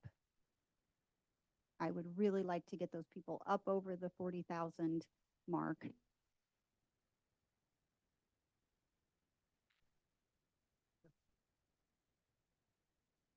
And Michaela, I know you and I have talked at length about this. And I think when it comes to retention, we are in a state where I do feel that to retain some of these people, we need to be getting to the salary of 40,000. Used to be 35 is where we started, whatever, but times have changed, and they have. What's Yeah. magic about 40,000? Tell me what's magic about that from a treasurer's standpoint. Well, I don't know that there's anything magic about that. I mean, I feel like when I first looked over at taking over this position, it felt like 30,000 was the goal. That was a livable income, and then I felt like, okay, we got our people there. And then all of a sudden 40 became the new 30, and now 50 is the new 40. And I don't know that there's any data to support exactly what I'm saying, but that's kind of what the feel is for me. So So let me just ask this. So Keisha, when you say that, or Michaela, as you guys talk through this, when we think of other departments, let's say like what we talked about with Jason or others, when we think of turnover, because part of it, we think that we want to retain staff, right? absolutely, yes, I do. If we lose staff in the treasurer's office, what's the cost of retraining? What's the cost of getting new staff? Because that's one of the balance points, right? What's that price point that we have to be at to have a salary that people come and work and want to do a great job and they're feeling like they're rewarded, versus the replacement cost of people say, hey, I can go make more money somewhere else. Now for Jason, that's law enforcement academy and those things. I mean, I imagine Jason, we spent maybe 25 to 35,000 to replace an employee. Okay. So significant. And Steve, road department would probably fit. To find a qualified, skilled driver. If we lose somebody there, we're losing a pretty significant skill set. Right. Tyler's alluded to that. Yeah. So just give me a sense, Michaela, when we think 40,000, what does that do relative to those types of discussions? Well, I think if you're asking the cost of acquiring and training a new employee, for me, it really takes about a year for somebody to develop the skill set and acquire the training required to do the job independently. Okay. There is so much more that goes into it than people realize. Okay. People come to the counter, we work really hard to get you in, get your title transferred, whatever transaction it is you need to accomplish, and get you out quickly. So I think that gives people the impression that what we do is really easy because we were able to get you out of there in 10 minutes. But that's not the case. There's a lot of knowledge that goes into that so that we can process an estate transfer, business transfers, trusts. All of that accurately and according to the laws that we're required to enforce for all of these other agencies. So when I hire somebody, you know, I need to go through the DOT and it's called IDOTU. There's a whole list of modules that you have to pass in order to be certified to be able to issue a title or issue a driver's license. You know, again, driver's license, it may feel like you're coming in and somebody's typing a name and date of birth into a computer and then we just spit out a piece of paper. But there's a lot that goes into it behind the scenes because people's identity is really important. You can commit a lot of fraud with fraudulent documents that you bring to a driver's license station and misrepresent who you are. And if we don't catch that and we issue you an identity document, we've Yeah. given you a lot of clearance to do a lot of things. So it takes, what you're saying is it takes a year to bring somebody new in and get them fully trained in all those areas, roughly? Correct, yes. Okay. Okay, that's helpful, Michaela. Thank you. Keisha, is that kind of what you're thinking when you say 40 is Yeah, kind and of the? Well, and I also think about what it just costs to live. I mean, we know when we do studies that in this day and age, even if I'm just going to use a single parent. If you're a single parent, you have a house payment, a car payment, and you've got a child in daycare, it's $22 an hour. Mhm. That's not going out to eat. That's nothing. That's roughly 45,000. So, I mean, and I think Michaela's trying to advocate if we can do the 40,000 at least, I think it'll help retain people. I do think it'll be Right. beneficial. I don't know that it's not the 50. I mean, you know, I'm not there, you know what I mean? The new 40 is not the new 50 type of thing. But I do think that we have to advocate and get some of these Because employees. Yeah, because what she's saying is when she started, and I remember these discussions, Michaela, I mean, it was 30 and somewhere in that low 30 range was, Well, was when the, yes, was the when I target. started, we were starting people at like 26 to 28. Well, yeah. So what we're saying is because of the cost of living, Yes, with inflation. inflation, and then training. In Right. other words, there's a retention component here, right? I mean, we're not just trying to get to the bottom of the barrel on salary and hopefully Correct. people stick around if it takes a year for people to get up to speed. Correct, yes. Okay. All right, Steve? No, I'm right there with you. I get it. Okay. Okay. I think there's some places that we have, you know, we talk about above 85 and below 85. I think there's some of those that we're going to have to look at from case to case and say, all right, are we willing to do this? Are we willing to give this person the 6 to get them up there? I don't know. That's a discussion we Yep, have to have, and, you know, Well, she's presenting. no, that's right. And the same thing we do when we had the discussion just a little bit ago, we have a finite pool of dollars. And we have to make sure we allocate those dollars, even when we're talking about our staff accordingly and appropriately, so that people are getting paid for the job they do in a manner that reflects the type of job that it is. And make sure that we do that. So it's not just arbitrary increases every year where somebody says, well, I need this now and I need this now. We've got to have a rationale, Michaela, to do it. So the rationale you're giving is that replacement cost, it takes me a year to train, to get up to speed, and current salaries don't even cover the cost of living. Yeah. Now, that's a little bit of an embarrassment. Yeah, can I step in just for one Oh. more to add to I mean, I'm just sitting here thinking, but, so just watching how many people go to that window. So, and I know what it's like just doing a new voter, but if you're brand new, the number of, so we talk about fees, how much revenue she takes in. If somebody's not trained, I imagine you only get to do 1 or 2 a day, or it's a lot slower. So if you have experience, you can put a lot more appointments through, which means a lot more fees. So if you're starting over all the time, it's going to be a lot slower, and you're not going to get as many fees as what they just talked about. Mhm. Yep, Yeah, I you totally- kind of stole my I thunder, totally- Dave. Oh, I'm sorry.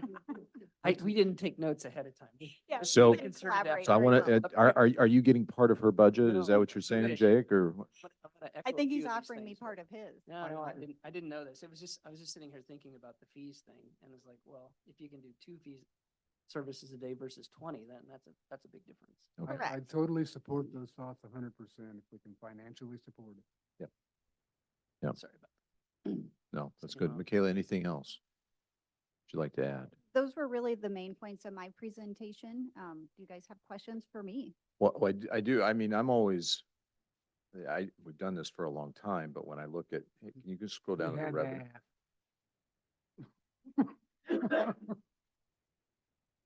Better watch it down there. I've been nice so far. Yeah. So that's the budget. Can you go to the revenue side? 578. And you're advocating for more fees. But we can, all right. I still think that's amazing. Well, and. You're like and please Edwards. Remember, that revenue is So low. if you could get to where you cover all your budget, you could beat Steve Edwards. Okay? Please remember, that revenue is low because I've under budgeted for interest.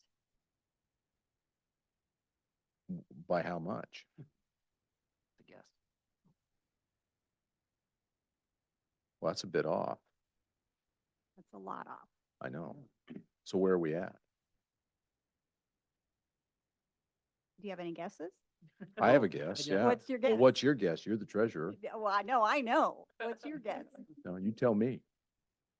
So do you remember we had a conversation across the street? do. And you said to me, you said, Michaela, do you think we're gonna make $600,000 in interest this year? We made that by the end of December. Okay. So I cannot guarantee how long rates will stay as favorable as they have been. I guess I anticipate that to stabilize at some point, within the next year. Okay. But. Okay. But my office works very hard to make sure that we're maximizing that for at least as long as we can. So Jake, tell me how we capture interest within our fund balances. Michaela. Since takes it care- was, Mi- since it was the result of that conversation at the yeah, coffee Michaela shop. Michaela takes, complete care of that. We have line items, so most interest goes into the general fund. And this is a budgeted number that she's showing there, and it's a very conservative budget number, which on a revenue side, I would support at least being conservative on budgeting revenue, but most, there are a few funds that get their own and maintain their own interest, but most of it goes into this general fund here, and there's a line item there that you see. So this is a budgeted amount. When it actually comes in, on her monthly or quarterly basis, whenever that is, it's tracked as revenue, you see it as actual, and it directly affects the fund balance. Is that what you meant? That's what I mean. So there's a couple things, couple flow through things, macro here. We just talked about lost Yep. and what we want to do with lost. But accurately knowing what our interest is as it flows into the general fund could also have an impact on what you want to do with lost, right? It could. So if you budget at 110,000, but we're sitting somewhere north of 600, we need to understand that to make a good, accurate decision on lost. Because we may say, well, if that's a material, materially more, well, what if you want to leave some in fund too? It could be. Yeah, Right? that's where the true up on the actual comes into play. I've seen this interest amount be budgeted for $500,000 down to, I mean, and sometimes it was budgeted too high for a few years and we didn't get that much when interest rates dropped. But, and, you know, it's gone from anywhere from that, but you're right. So I want to take a You're right. little different approach here, Jake. We're talking about this fiscal. Yep. We already have a pretty good idea that number's wrong. Correct. Yeah. For the Okay, so- current fiscal so- We year. have so- not So, re-estimated. so we have whatever not you, re-estimated for whatever this you year. do in the future on future budgets, Yeah. that's a different process. Okay, I'm sorry. Yeah, so for that column A in there, FY, the expected fund balance that you see for the general fund for FY '24 is expecting that amount of revenue. Okay, so that's going to be a materially different number then It's very in Fund different. 1. Okay. And right now, if I just do my quick math, we're up to 4.2. I don't honestly, I don't remember. If it's 600, that's what it would be. Would have to be, unless I can't add. So anyway, we got to think about that a little bit, board, from a law standpoint too. I mean, it doesn't mean we can't do what we were just talking about, but you got to factor that number into the general fund as well. So, And I always add the caveat that obviously that's not money we can continue to count on. I mean, at any point, and that I- had I- happened to me before, the bottom. well, we, can we drop obviously out of didn't that. count, we obviously didn't count on it this year. No, I didn't, because I kind of learned my lesson. Yeah, and we So talked about that. that it was a little more important, I think, to be conservative and, Just from a budgeting standpoint, we have to be accurate, though. We can't have that kind of variance and not count it. So, but yes, and, originally when I did the budget for this current fiscal year, rates weren't that great. I mean, we were, still in that kind of slowly climbing up climate. yeah. All right. Any questions? And if you want to adjust, I mean, it's Department 3, so. but, Well, mean, I that- think it should have an adjustment. It doesn't have to be what it is. It at least needs to be closer to what we think it's going to be. That's accurate budgeting. That's not. Fine. Okay. Any questions? Board? No? Thank you, McKay. Thank you, Thank you, Michaela. guys. Thank you.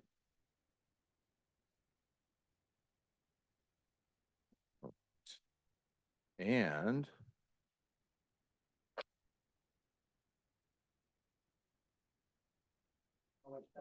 Sheriff Sandholt. Batting cleanup today. That's fine. I'm so happy to follow Michaela because that 1.2 million in interest, we could also use for salaries. I mean, just, for boots on the ground people. I thought you said 1.4. Was it okay, whatever that amount was, I'm all for that. And I also, just real quick, I think it's gonna lead into our discussion. I'm gonna do things a little bit different this year. I think we can start with the revenue or the expense side of it.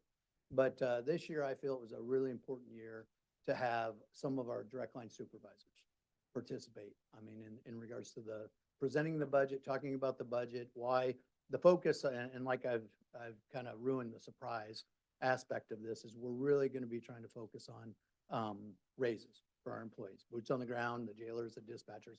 I asked Michelle Kingery, who's our communications director, to come talk a little bit just about the communication side. And I also asked Lieutenant Caius from our jail to kind of come talk about that. I can talk about the civil side or the deputy side and some of those comparisons are along those lines.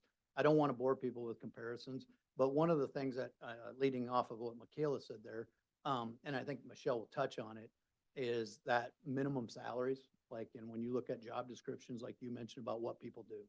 I don't mean to take her thunder right now, but when you guys were just having a discussion with Michaela about that 40,000 mark, communications, I mean, a dispatcher right now is just over that, just barely over the $40,000 mark for what their job is, 24 hours a day, 7 days a week, 365 days a year. So, Michelle, you want to just start real quick on it and go through that, and then I'll leave it up to you guys on when it gets to be after Lieutenant Caius.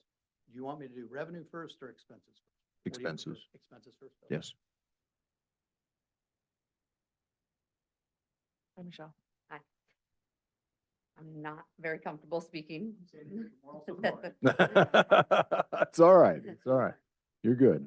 I just want to advocate for my dispatchers. I feel like dispatchers are the unseen and unrecognized essential employees. When other Marion County employees get the day off for bad weather, dispatchers, along with other sheriff's office employees and county roads employees, still come to work with no extra compensation. We're required to work 24 hours a day, 7 days a week, 365 days a year. There's not one single minute of any day that the dispatch chair is empty.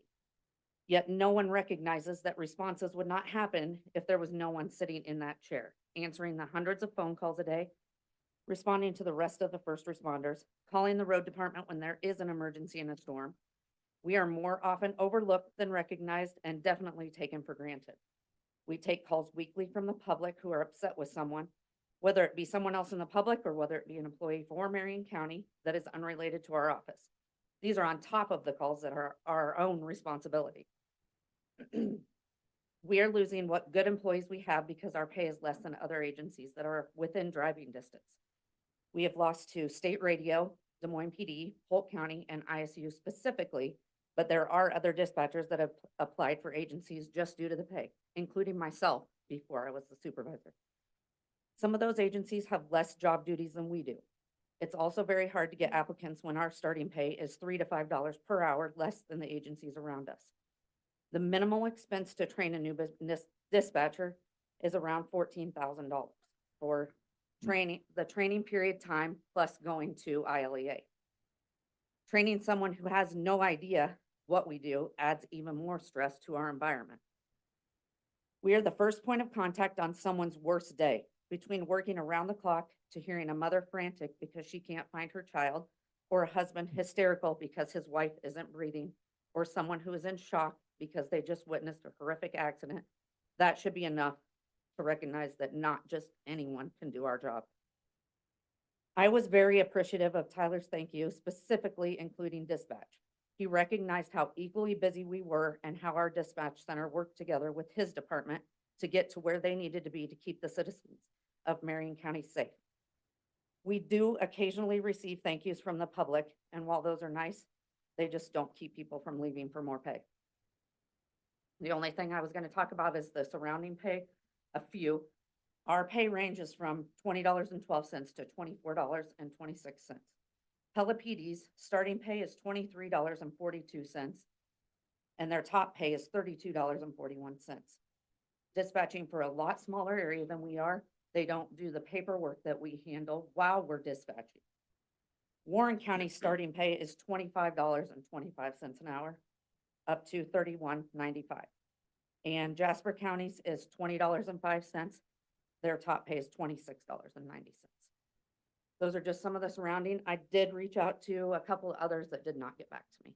Michelle, where are we at right now in that range? We are 2012 to 2046, 24, 26. I'm sorry. Yeah, you said that. Who was Warren, Michelle? Warren is 25.25 to 31.95. My daughter is a dispatcher at Warren County, and she started at a higher pay than my highest senior deputy or dispatcher is. He's been there for 16 years. I have a question if I can ask.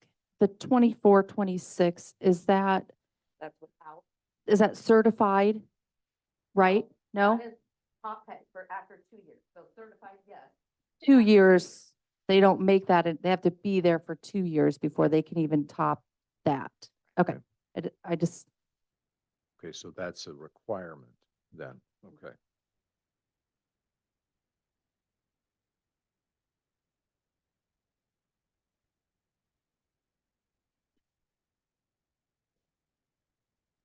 I think one of those things on that, when looking at that, for that, pay side was just, I think you used the 20, whatever for the $41. Yes, I used the 2012 was right over 40,000. That person that Yeah. starts, Right. that first year. Okay. Who was Jasper again, Michelle? Jasper was, they start at 20.05 and they top out at 26.90. 2690? Yes. Michelle, do you guys pay differently? So if you work day shift versus night, or they always rotate? We have a shift differential. So it's 25 cents if you work 3P to 11P, and it's 35 cents if you work 11P to 7A. There were some other counties that paid quite a bit higher than that, maybe, can't remember what, I think it was 50 cents. And let me,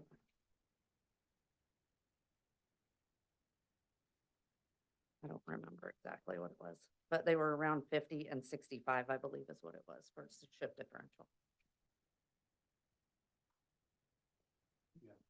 Are questions for Yeah, do you have board questions for for Michelle? Michelle? I mean, while you're here on that, she's out of her comfort zone, and I very You much already made appreciate her that. nervous. Yeah, I know, and I very much appreciate, I felt it was really important. I mean, and I didn't mean to put people on the spot, but I do feel it's important that you always hear from me.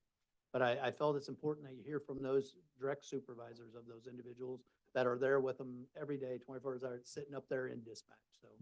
I and think you same- did good, Michelle. Yeah, thanks, Good job, Michelle. Thank you. Thank And you. then Lieutenant Caius is gonna just talk about the jail side of things real quick. All right. Oh, absolutely. Absolutely.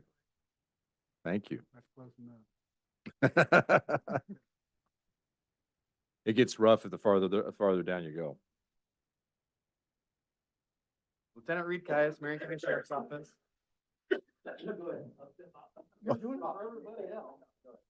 Yeah, we're gonna all get contaminated in here because Ah. of sheriff. Where's the spray? We should have plenty of that.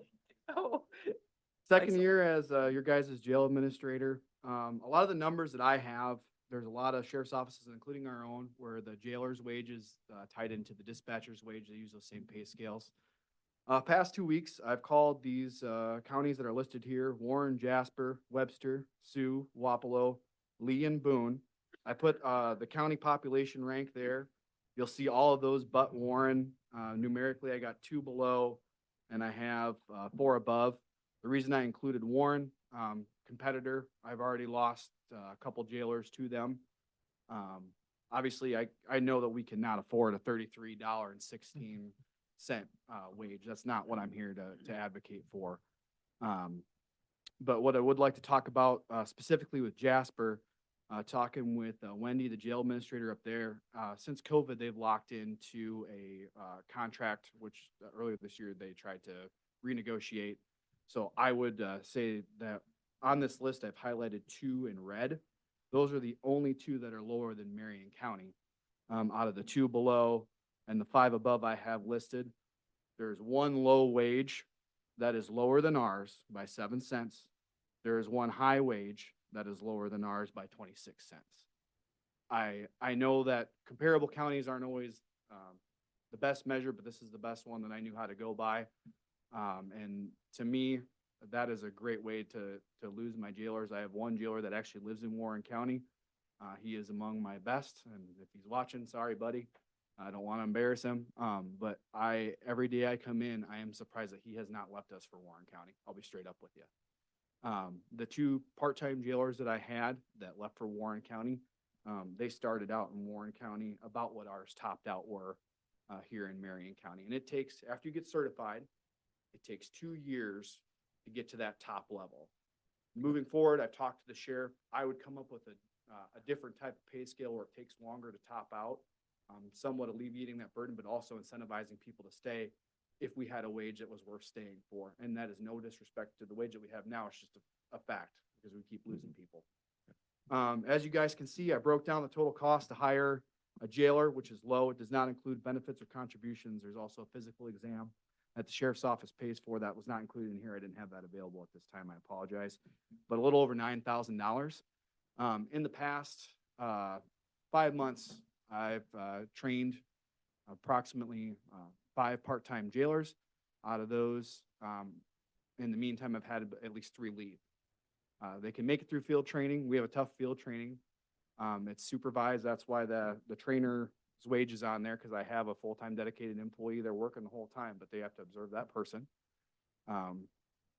But they've left. It's not the job for them. We had 1 gal, our full-time jailer, had to get into an altercation with one of the inmates to get them under control, and they realized that it is physical, it's hands-on. Inmates a lot of times don't care if you are somebody's grandmother, mother, daughter, father, brother, sister. They are in a bad place, and they'll trying to put hands on you, and we have to deal with that. I personally have dealt with feces. I mopped up urine last week, specifically because I don't want my jailers to have to do with it. 1, 2, I want them to show them that I'm going to do the same things that they have to do. I do a lot of the things that they do for that reason. I run with a minimum staffing level that is safe for us. So whether we have 1 inmate or right now we have over 20, I run with the same staffing levels. I mean, if I have a court transport, we may have to talk about pulling a deputy off the road, or I'll use staff that I have, or I'll supplement. But other than that, we run with the bare minimum staff, and that is safe for that facility. I am very appreciative of my jailers. They work with the court system. They work with maintenance. They work with a lot of different departments. As far as evaluations, I only had 1 satisfactory this last period. Everybody else was above or excellent. The sheriff, and I'm going to get on my horse a little bit here, but he's got these evaluations from the state that take me about like 2 hours per employee to fill out, but they're thorough, and it's not just here's a paragraph of fluff and here's the thing. They're good evaluations that he came up with. Sorry, I'm long-winded. Today we had our annual jail inspection, which is a serious deal. This is the first in-person jail inspection we've had in 4 years, due to COVID. Everything else has been virtual. The jail inspector came in here today and said this is the best the jail has looked since he has ever been here. And he's been the jail inspector for how long, Sheriff? Long time. And that's not me. I'm the person who oversees them and makes sure they're doing what they're supposed to do. But that's the jailers taking pride in their work and caring about what they're doing. Same reason why we don't have inmate complaints, grievances, lawsuits like other counties, multi-million-dollar lawsuits. Yeah. Because they are trained, they're doing what they're supposed to be doing. And I think, and I'm not trying to be overly dramatic, just trying to sell the point home, but when you have just 2 items of red here, the 2 counties below us are almost maxed out at, are almost $28 an hour for people maxed out. Both of them start higher than we do. One of those counties is about, I don't know, the difference between 33,000 and 26,000 where we're at. It's huge. And then we'll talk about just things that we've tried to do to save you guys, money in our budget, money for the county. Painting, we've had quotes in the past for painting the cells for over $15,000. Kudos to Mark Edwards, let me use his account over at Oskaloosa. I got paint for around $300. I painted all those cells myself. Maintenance helped me on one of them, and I appreciate that. With maintenance, we've scheduled preventative maintenance since I've been jail administrator.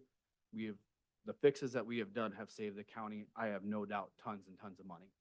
I applied for a grant for our padded cell, which was in dire need of repair after people picking at it and filling it with various fluids that rotted out the floor. So I was able to save the county $30,000 by getting outside funds for fixing that. I work with NGOs, non-governmental organizations, to provide services for those inmates who are also, even though they're incarcerated, many are county residents, get them off of drugs and alcohol and help them with their mental health illnesses. Those medications, we had one gentleman that it costs over $1,800 a month for his mental health medication, one medication. I found a source to fund that. And we work with the Cross Mental Health Region to integrate a cross mental health person in there. Multiple times every week, we have him come in, meet with inmates in a safe setting. So when these people do integrate into society, they can be benefit to society. Also on preventative maintenance, we had one part, about over $33,000. We worked with maintenance, and that came out of the sheriff's budget, not maintenance's budget, to make that happen. I'm very appreciative of Chris and Joe and Derek and everything that they do. They are there multiple times a week. Without them, that place would fall apart. So shout out to them. And then finally, room and board. A lot of people think of room and board as a source of income. We have out-of-county inmates that we hold that we do see those funds immediately. Since they're out of county, all that money goes straight into the general fund. Traditionally, if we get room and board from in-county, that's broken up per Iowa code. But the out-of-county goes straight into the general fund. Regarding the in-county inmates, a lot of that is unrealized income. One, people can't pay, and they know it, so they file with the courts as indigent, and they get all that forgiven. And that's money that we will not get back. A jail is not, I'm sorry to say, a jail is not a money-making entity. I wish it was. On paper, it looks great, but you do not get that money. However, I have worked with other counties that have residents here that have jail time in different counties, and we've gotten court orders to have them serve time in Marion County where they pay ahead of time, and we get all that money. So it's not a lot, but it's a little bit. And then for medical, we have contracts with local ambulances. I work with contractors to do, if we have an inmate with an x-ray or a test that needs to be done, we have people come to the jail and perform that to save money that way. Statutorily, as you guys know, we are obligated to pay for those medical fees. We can seek those for the inmates who then claim they're indigent, so we don't get paid those anyway. But until there's a change in Medicare or Medicaid, we will continue to be on the hook for those deals. I know I'm preaching to the choir when I'm talking about the Right. legislative things. Right. Last thing, and I'll stop with that, is I am in awe of the people that I work with every day, whether it's the road deputies, whether it's my fellow supervisors, and whether it's the jailers or the dispatchers or the people in that civil office. I think that I know there's a limited amount of dollars. There's only so much money in the pot. But I think between the elected and the board, whether it's cuts from sheriff's office funds somehow, or whether it's money that we have here in the pot, we got to come to some understanding and recognition, because I can't lose these people. I know Michaela talked about it takes a year. 2 weeks ago, we had a guy, I don't know why, but a 15-plus year employee pulled the guy up on the video, and the brand new employee went in there just trying to hang himself on the bunks. And they saved him before he could even get that around his neck. And these are the people that we need there. We don't need people that say, I'm getting a little over 20 bucks an hour. I'm just gonna sit here, watch TV screen, or if somebody comes in, I'll book them in. They're actively looking for problems, things that are gonna go wrong in that jail, liabilities that are gonna not only cause themselves problems, but everybody else problems. We need to encourage these people to stay, for them to pass on their knowledge to employees coming in. And whether it's pay, whether it's helping with other things, like I saw the insurance might go up 7.9%. I don't have insurance through the county at all. Luckily, my wife, I get it through her. From what I see, you guys do a good job, and I know everything goes up. But even if it's, supplementing with the insurance and wages or something, but we gotta have people stay in this county and work in this county. So I'll get off my box. That's where I'm at. You guys got the numbers. Reed, I mean, if you need anything. I want to pose a question to you and Michelle. Yeah. What do you guys feel is a sustainable minimum wage and a sustainable max wage for each department? I will speak for my people, myself. I know that where we're at right now, we cannot get to that $28. I know that. That's gonna be a 15.5 or 15.42% increase to have my max wage at $28 for my jailers. I know that's not gonna happen. And 8% would at least get us about $26 an hour for their max wage. When you look at here, that would put us about in the middle of the pack of what I have here. If I'm So 8% is what you think is gonna, would be a fairly I think accurate 8% retention wage? I think 8%. No, that's, your point, I asked these guys, all of them were higher than I was at 15.42. But on what it was needed, but I said we have to be realistic. Michelle, that about same? That's the amount, that's why we presented that amount. It's something where I didn't want to overshoot. I wanted to do something that was reasonable, that was worthwhile, and that's where the discussion. And also with that, please consider the insurance thing too, because that 7.9, I realize it's not 7.9% versus an 8%, but that impacts those folks greatly. Well, then they are getting that covered. Okay. Reed, just so you know, we've already had that discussion. I apologize. So we sir. are gonna try, we'll neutralize that for the employees. One quick thing, and obviously, no, Lieutenant Cass does a fabulous job. Yeah. I mean, the state jail administrator, Delbert, that was there this morning, was very complimentary, and his staff and the people that we have do a fabulous job. I wanted to correct him on one thing. Yeah. And he's right in the aspect of the jail should not be a money-making thing. Understand that. And when you house prisoners from Marion County, it is not. It's actually a losing Mhm. proposition. Right. Along those lines, because we are not seeing the payment that comes in there. But one thing on the revenue side of it, when you look back in 2019 to 2020, we brought in $173,583. The year after that, it was $159,647. The 21-22 big year, $357,074. 22-23, $183,251. So those dollar amounts are coming from when we house out of county prisoners. Was that when Warren County was going through their jail? That's exactly part of it. For years, before they had their facility in Warren County, we were always holding for Warren County. It was a constant trip over, trip back for them Mhm. all the time throughout the years. Once they got their new facility built, we don't see Warren County inmates any longer because they have a brand new multi-million-dollar huge facility. Jason, how come if you're supposed to receive this payment, how come it never gets sent? It gets, because people, like Lieutenant Cass said, they don't pay.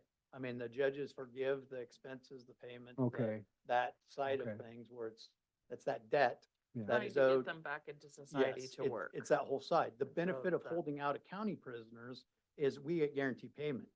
So if I bring in now, when Warren County closed, we started looking elsewhere and developed the relationship with Polk County. So when you have Polk County inmates come down, Polk County's paying that bill for us. We're getting paid on that dollar amount per day, whereas the people that we arrest here, Yeah. some pay, some don't. I mean, Yeah, that's okay. that's a mixture along those lines. I get it. I'll So- just, I'll speak real quick. Obviously, the civil, there's three up in our civil office, do a fabulous job along those lines. The deputy side, I'm not gonna bore you. I mean, I can tell you, just in an example of losing people, I lost a young deputy to go to the state patrol. Part of the reason on that state patrol side of it is, when you're $85,000-$90,000 salary, when your retirement side of it is 70-some% paid by the state, 20-some% paid by the employee. Mhm. Our retirement for the IPERS is 50-50. I mean, and so when you start looking at those disparities, it's an easy decision. I mean, if it was my son, when he sat across the desk from me and told me he was leaving or whatever, I mean, I don't want to leave, but this is what it is. It's a no-brainer. Now, not everybody goes to the patrol. They also go to other agencies, and it's hard for us to compete, like we talked about on the metro. But even on the Pella side, like we talked about before, a senior police officer over in Pella, let's say 15, 20 years senior police officer, I think it's 90,200 and something or whatever dollars. I'm just over 90,000. Our topped out deputies, I mean, let's say 15 years, it's 71. I mean, when you What do they start out at? Jason, can you give us the range? Is it? for a deputy, Mhm. do you, anybody know off the top of your head? We can pull it up. Okay. I don't know the exact start pay, but so on ours, it's 3 years. I mean, on that, from that beginning to that top pay or whatever. But so that's when Lieutenant Caius was talking about, step incrementals or things to keep that retention side. That is probably something that needs to be looked at down the road. How do we maintain? If somebody's been here 10 years, how do we reward that Yeah. aspect of it? Is one of those that goes along with it. That huge disparity on those dollar amounts is just one portion of it or whatever, but it is a huge factor on when we talk to employees on why they're leaving. It's, I mean, better pay, better benefits along those lines. Diving in to the expense, you want to dive into that sheet? Yep. Or do you, go ahead. Yep. The sheriff wanted to change some of his expenses, and so those are noted in green on the spreadsheet, but will be different if you have the printed out budget that was never turned in. Okay. I just wanted to. That's part, yeah, thank you. Thanks for mentioning Hey, that. That's can part of I- that reduction. Oh, Lisa, can you tell me what a starting deputy starts out? Do you know? Can you look that up? Yeah, like the startings, yes, yeah, the wage, because we know what the top out, you said 71. yeah, that's So- about what, I think that's what it topped out. Do you remember, Troy, what Bauman's was when we looked it up?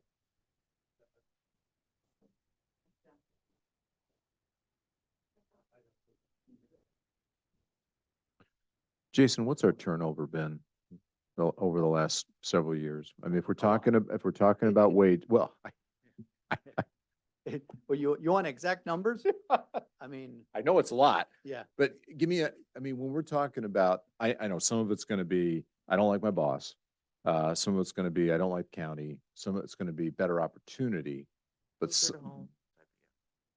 yeah, but so some, what'd you say, but the- closer to home? Most of them are still living here. yeah. The ones we've lost are still living in Marion County and going to work in other places. But for when it's pay related. Yeah. What's it been? What are We've we, lost, what are we, well, you what are we guys help looking me at? here, but we've lost, 2 or 3 to, yeah, no, but I mean, I'm just Altoona. So like 3 have lost to Altoona. We got 2 in West Des Moines, 1 to Waukee, 2 or 3 to Des Moines PD. And that's within the last 6 to 7 years. Okay, So I mean, you're probably, I'm guessing 1 to 2 yearly on an average. That you might have one that's 3 or 4 years, or 3 or 4 people in 1 year. The other year you might not have any. and for, Oh, yeah, real quick. Well, that's one of the things that what Lieutenant Caius just mentioned. I have a good relationship with Stallman, who's the chief in Altoona. Hmm. And I also have a great relationship with Commissioner Baines, who's with the DPS. He said, "Thank you, Sheriff, for training the best troopers that we hire and the best police officers that we have." yeah. So this is what I was going to ask you, Jason. I mean, I know I want to get into the expenses here, but when we're talking about just what it costs to bring on a deputy, jailer, dispatch, are we talking pretty much a similar type of cost structure where it's $40,000 for a deputy? You need 15 to 20 probably for the dispatcher. Okay. Jailer side. Okay. That's So the deputy is costing more. So part of your argument, I mean, part of what I'm hearing your argument is we're just acting as a training ground Correct. for other departments. Is that Correct. fair? Yeah, it's fair. Okay, okay. Looking at it, as Lindsley pointed out, when you look at this total, as we start to dive in, I think you said you wanted to do expenses first. Yes.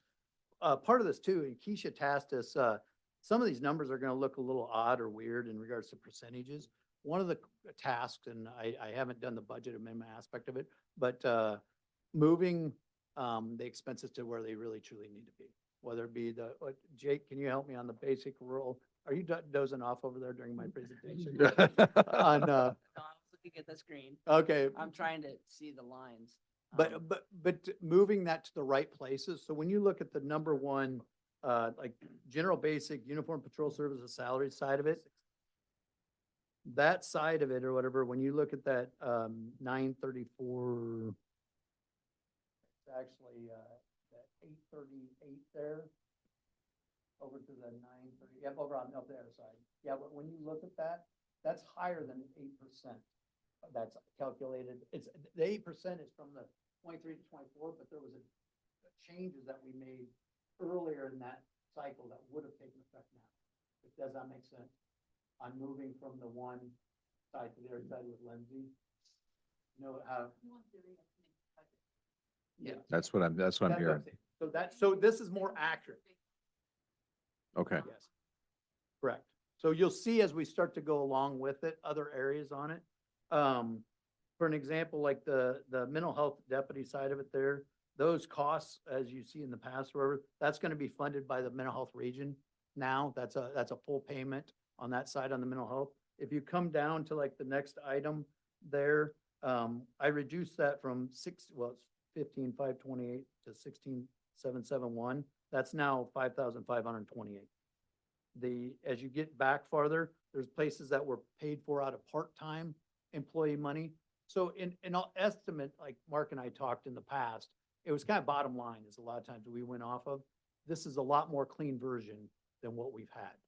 And you'll see that as we go down through it, is what I'm trying to explain. If you look at the uniform patrol equipment side of things, I had budgeted originally 75,000 for that. I took that down by 25,000, a reduction along those lines. Yep, as you keep on going down. So it doesn't have those minus numbers in there, but that's what Lindsay was trying to point out. There's areas that are also reduction, but also areas that are a little bit higher. Fuel costs, when you get down to the fuel cost side, the $85,000 estimate, now with the new fuel tank that we have, we budgeted on that, that's hopefully gonna be a savings in the long run along those lines. But part of that is even on you'll see it, we're at 67% now. That's because we've contracted fuel and paid for fuel on deliveries along those lines. Going to the next page, I originally had in 25,000 for investigative equipment. That expense, that's now 10,000. All right, Jason, I gotta stop you. I'm done. Okay. I'm processing this re-estimation here. Okay. Go back up.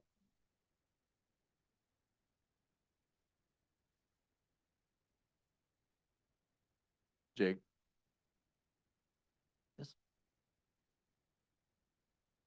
If that number's over what we appropriated, I mean, what we're anticipating is then, well, that's salaries, but let's say expense. All right, let's take fuel. Yeah, let's take fuel. It should be under. They're more by a lot. So that's what I'm trying to understand, Jason. What did you mean? What that going from appropriation 20 and then the estimation 75,000. No, that number's now 50. So so that's a higher, yeah. So what's this? That was the original request. The 2024 was the original request. Yeah. So what's that number? That's the reduction.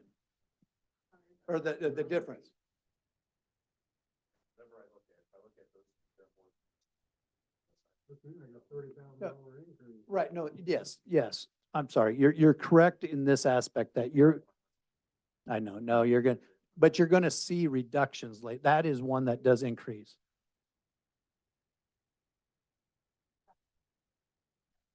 But it's an overall reduction on the 20, but you're gonna see later on other places where it is a reduction even more. Not, that one is an increase on the equipment side of it. That's the computers. I couldn't drop that one lower. It still has to be an increase because of just costs. That's one of those few areas where on that equipment side of it, but as you go down, you will see other areas that are true reductions as you go.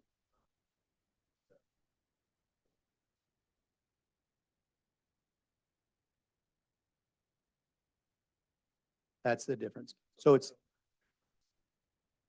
yes.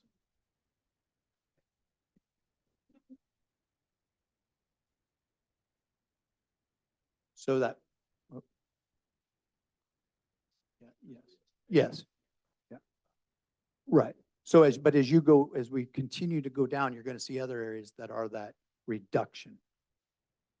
So. Because that's significant when you talk, about yeah, some of that. No.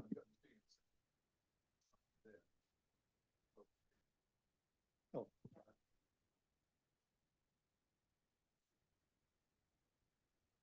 But based on this reestimation, then we should anticipate you coming to the board with a budget amendment or something to talk about the appropriation.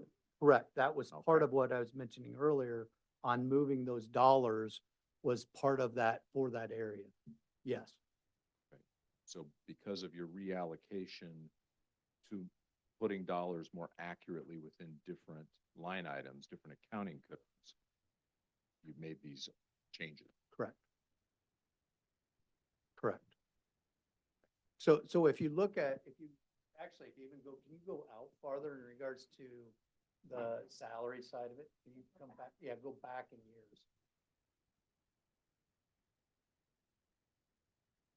Yeah, yes.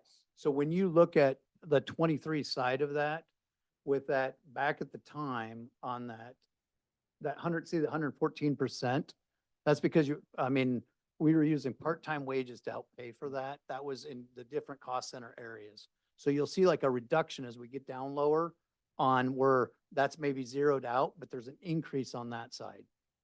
That yes, I think it'll make more sense as we go along with Yeah, that. okay. But the number has to be accurate because if the original budget for 23, if I was over by 114 or 114%, so 14% over that or whatever, I have to make up otherwise each year ahead I'm going to be underestimated. So I had to make cuts in other areas to support those areas, or next year it's going to be 114% again. Right. Yes, so I think when you get as we keep going down through it, I think you'll see other areas that are So those cuts. what is it? I gotta ask this question. What does this do for us for your budget? For certain budgets, accurate line item accounting is appropriate. For some budgets that have high degrees of variability like yours, tell me what this does. I think this is going to get back to what Keisha was I asking just for in didn't want regards. you going over I was trying to get it so that general fund, just Right. going over your general fund and line item, not going over, because if every department goes over in the general fund, Right, then, which you I know. came in bottom dollar, I came in under budget Yeah. on that Right. for that. But I was, but overall, his budget, he was over. no. Overall, my budget, I was under. But what just this area, I was over. So that's what I was trying to make But it you're more. using, so your general fund was over, but your general supplemental was taking up that slack. Correct. So you weren't over, you're correct. Yes, And overall, but to me, they're separate funds. Yes. There's only certain things you can pull out of, whether it's general fund or general supplemental. and that's where we're making this more accurate. Okay, so covering expenses that should be covered out of Fund 1, Should covering with Fund 2. Correct. Yes. Okay. I don't, and I said that, I don't care on your line items, because to me, on those, I just want to make sure that you're staying within your general fund. You just want to make sure you're paying for the right things out of the right fund. Correct. That's the Yeah. best way to sum it up, that you're going to see a part-time like wage area that's down below. That How do- is, How do we get by an audit by doing that? Because it's cumulative. Yeah, yeah. that's why we Nope. go, We didn't go over on general fund. Jason did go over, it looks like, on the general fund for just his department. His bottom dollar for that department isn't over. I asked That that meets too. that, how- that meets that how we don't- criteria. But when it comes to general fund, from an audit standpoint, it's all of general fund for all departments together. We can't go over as a total fund. But it's not, we don't, we don't break it down to by fund, by department.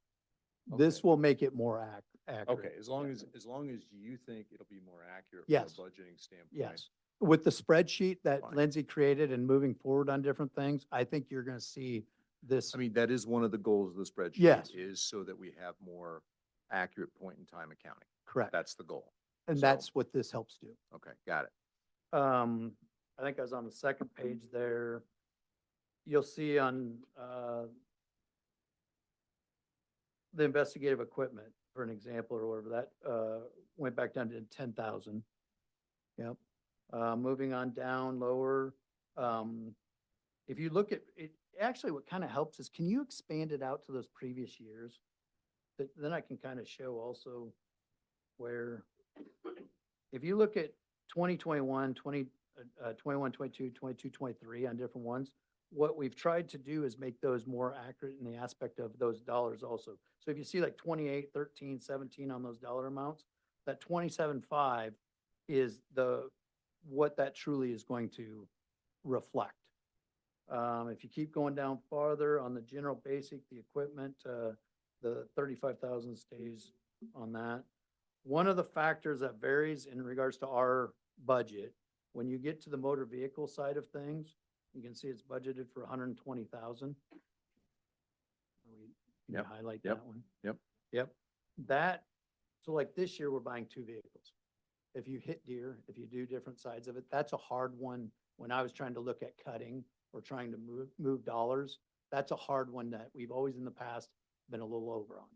I mean, it's, if you have a deputy take out a squad car over at the deer, I mean, we get the insurance aspect back, but the budget side of it comes into play. So this year, we're getting 2 new vehicles. On that one, obviously, we're trying to budget for 3. If you keep going down, the next reduction, if you go down to law enforcement communications, this is one of those areas where on that pay side of it, on the overall cumulative, like Keisha was talking about, we were spending 14,000, 18,000, 11,000, but we had budgeted 49,000 in that. That was part of that amount over. It should be 29,272 for a $20,000 deduction. 1,000, 1040, 101, 05, 105.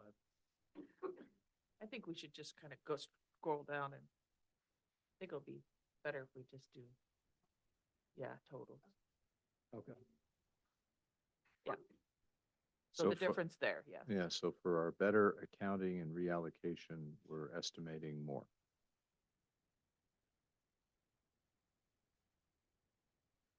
But part of that is, well, go to the FICA side of, that's the question that, so when you look at the FICA side, if you just expand that out to the years ahead, this is the question, this is where I hadn't got to this yet. But when you look at the 10%, so on the amount, just on amount that we had used, I wish we had the headings. Can you go up just to the top of the headings real quick and then come back down to that? Or do you know what they mean? Yeah. Okay, go to 22, 21, 22. Expand it back just a little bit farther. Okay, so if you look at these, a 41, a 58, I'm looking at, trying to point at the line. Yeah, we'll just use that for an example. The percentages, that is what was used out of the budget. So you got 41, 58 was the next year, right? Keep on going over. Yeah, 45, 55 was the things. Yep, and then keep going though. The line below it, when we add that number, these numbers were a lot higher on the FICA calculations. Can you show them that one example where let me look at my sheet and I'll show you exactly where. How would they be, Jake, how would they be higher? I'm not sure if we're talking about projections or actuals.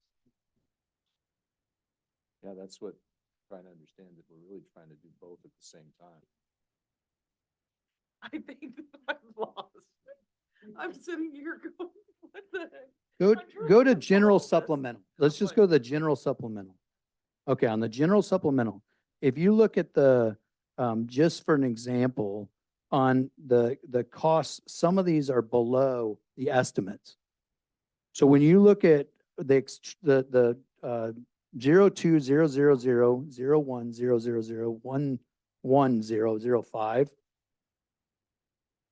okay, what I've spent in 2021 was 84,892. The next year was 79,000. The next year was 90,000. With the estimates that we have on that FICA, it's taking me down to 73,000. That can't be right. That's what, Yeah, yeah. So you're saying, so a calculation is not correct? correct. Okay. What I'm saying is that those what Jake and I and Lindsay need to do is go down and figure out why is there a decrease showing there, but then an increase somewhere. FICA shouldn't go down No, that's unless it's going into a different fund area somewhere. So that part of the presentation is, I mean, that's where we have to sit down to figure out why is there a difference in regards to those? So Jason, let's kind of go to your aggregates here Okay.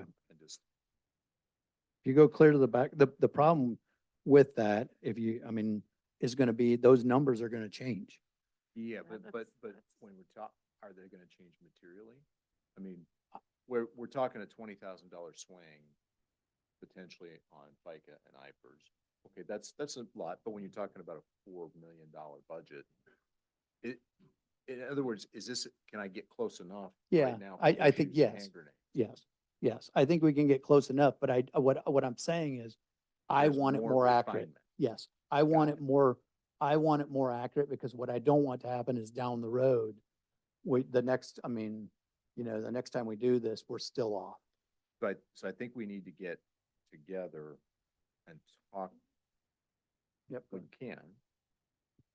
I I was help, going yeah, to- help I out, was yeah. going to, Jump but in. you go, now you go ahead. Go ahead. You got the mic. Okay. I was just going to explain quick how this is formulated. So I got together with Lisa to go through all of the employees in the sheriff's office and where they're coded in Fund 1 for their salary. And then these calculations are based on that. So they are taking that salary times the FICA percentage, and that's how this 72,000 is calculated. So I think if you look at the total for Fund 2, when it goes from current year budget 1,047,000 to projected next year 1,083,000, that number is correct.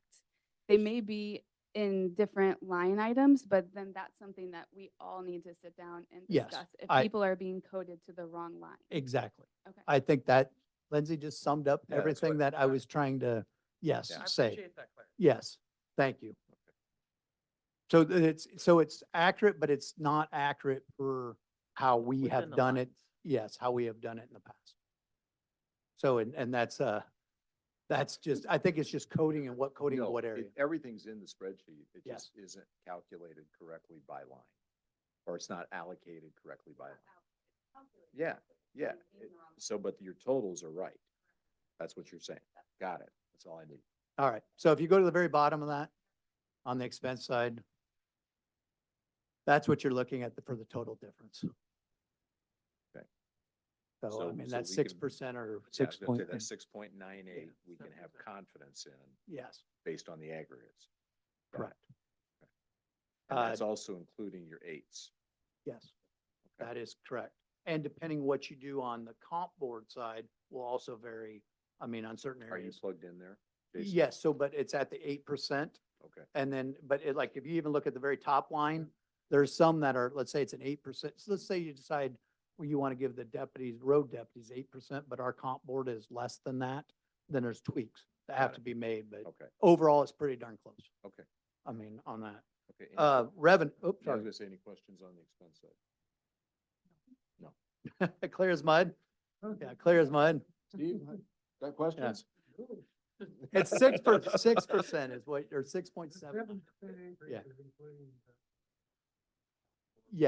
Yes, exactly. Well, perfect, but I want to make sure it was accurate in the way you read it. And No, thank you to Lindsay's help with that. And I do appreciate, this is a work in progress. It will take some time to get some accurate line item accounting, and that'll be important as we go forward. Correct. Absolutely. So it's just, we didn't want to do it the old way when there's a new system and the way it was done it. And Lindsay has been very helpful in helping me do that.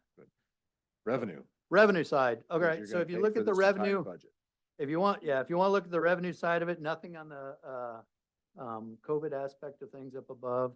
One thing we did mention earlier, Melcher Dallas, we've always went back and forth there for the 11 years, I guess going on 12 years I've been the sheriff on have a chief, don't have a chief, have an officer, don't have an officer, have different things.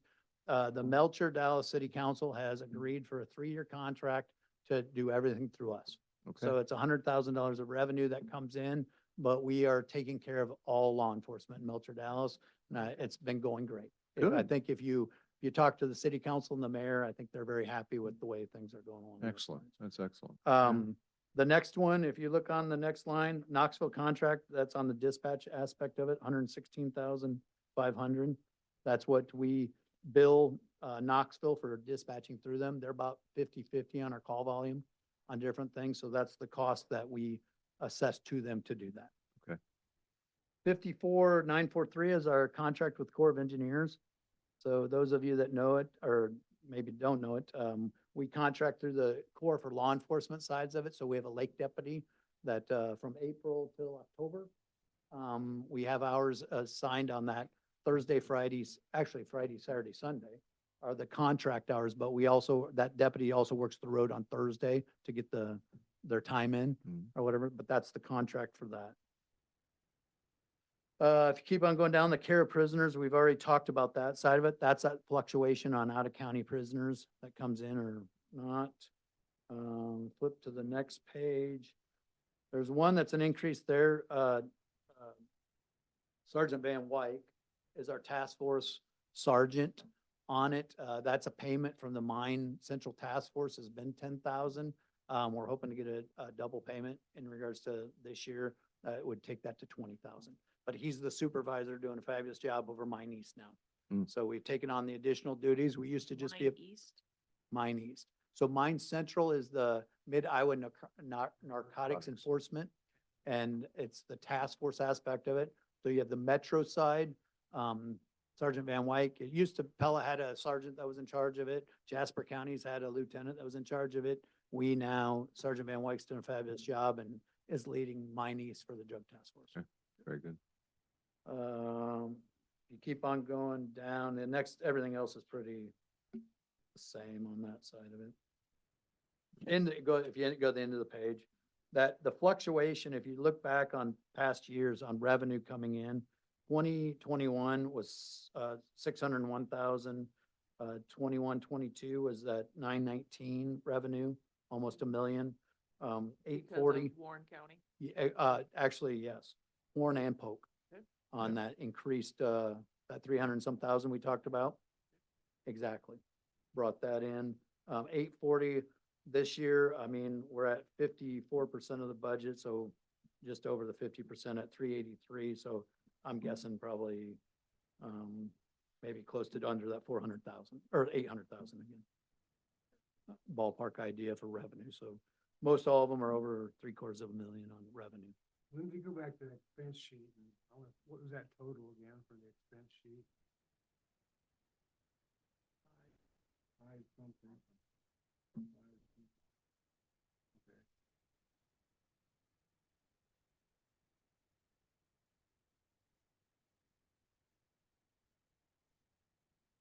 Okay. Okay. That's guys, the any revenue questions side. So for the sheriff? the last field before Yes. like I said, I know, I apologize for this kind of being messed up in our working through this I process. understand. But the number one thing, and like I talked about, is that 8%. I mean, that's if you listen to my staff earlier, you listen to it, that is truly the focus, what we're trying to do. Like I said, I've tightened the belt as tight as I can tighten it in order to get that accomplished for those employees. Okay. What do you have for, on that sheet of paper you give us at the beginning of the meeting? Does that have what road deputies are making too? How does, 71. right, but how does that compare to others? Other counties? That was, well, Your road deputies. deputies. So really the only compares, I apologize, I didn't really look into the road deputy side of it, because I tried to keep it in county. That's where I compared it to the senior police officer in Pella, who makes just over 90. At the top, 71. Yes, yep, that's So the top. 61, looks like it starts, Yep. and they top out at 71. It's 29, Hey, 29, we look up 37. Bauman, look up Troy Bauman. It's, I mean, if you. Yeah, and he's been here how many years? 12 years. So that's that. I mean, that's going to be one of your top guys. I mean, it's right in that 71 versus, and like it's, But they top out at 3 years though. So whether you have somebody that's been here for 12, right. they get their, Longevity. longevity penny raises is That's what not- yeah, right. yeah. The benefit of our pay is that 3-year period side of things, trying to get to it. The bad part of our pay is that 3 years, then they're done. That's to sum it up or whatever, that's the hard part of it. I mean, when you really truly, if there was a step plan, put in place, depending what that percentage is, depending what that dollar amount was, but it's more money. Right. I mean, that's ultimately that comes down to it. Right. But what we're trying to do is, whether it be dispatchers, jailers, deputies, cut the disparity. Make it harder, not get to the point where what Altoona pays for a police officer or Des Moines. We can't do that. Mhm. We recognize that is way, way out of reach. But make it a harder decision. When you live in Marion County, I mean, stay here. Mhm. Don't have that $40,000 flux. Right. Where it's like, oh yeah, this is a no-brainer to do that. Okay. And that's what our ultimate goal of all of our management staff and myself as a sheriff are to try to do. Well, we appreciate it, Sheriff. Thank you very Thank you. much. Yes. And okay, very good. Thank you. Very good. Board, anything? No, we're good. We're good. Thank you, Jason. Any other questions before we adjourn for today? Okay. We'll entertain a motion to adjourn. Make motion to adjourn. Second?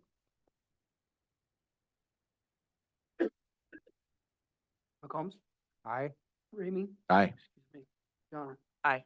Very good. We are adjourned. Pick it up tomorrow at 9 a.m. Thank you, Jake.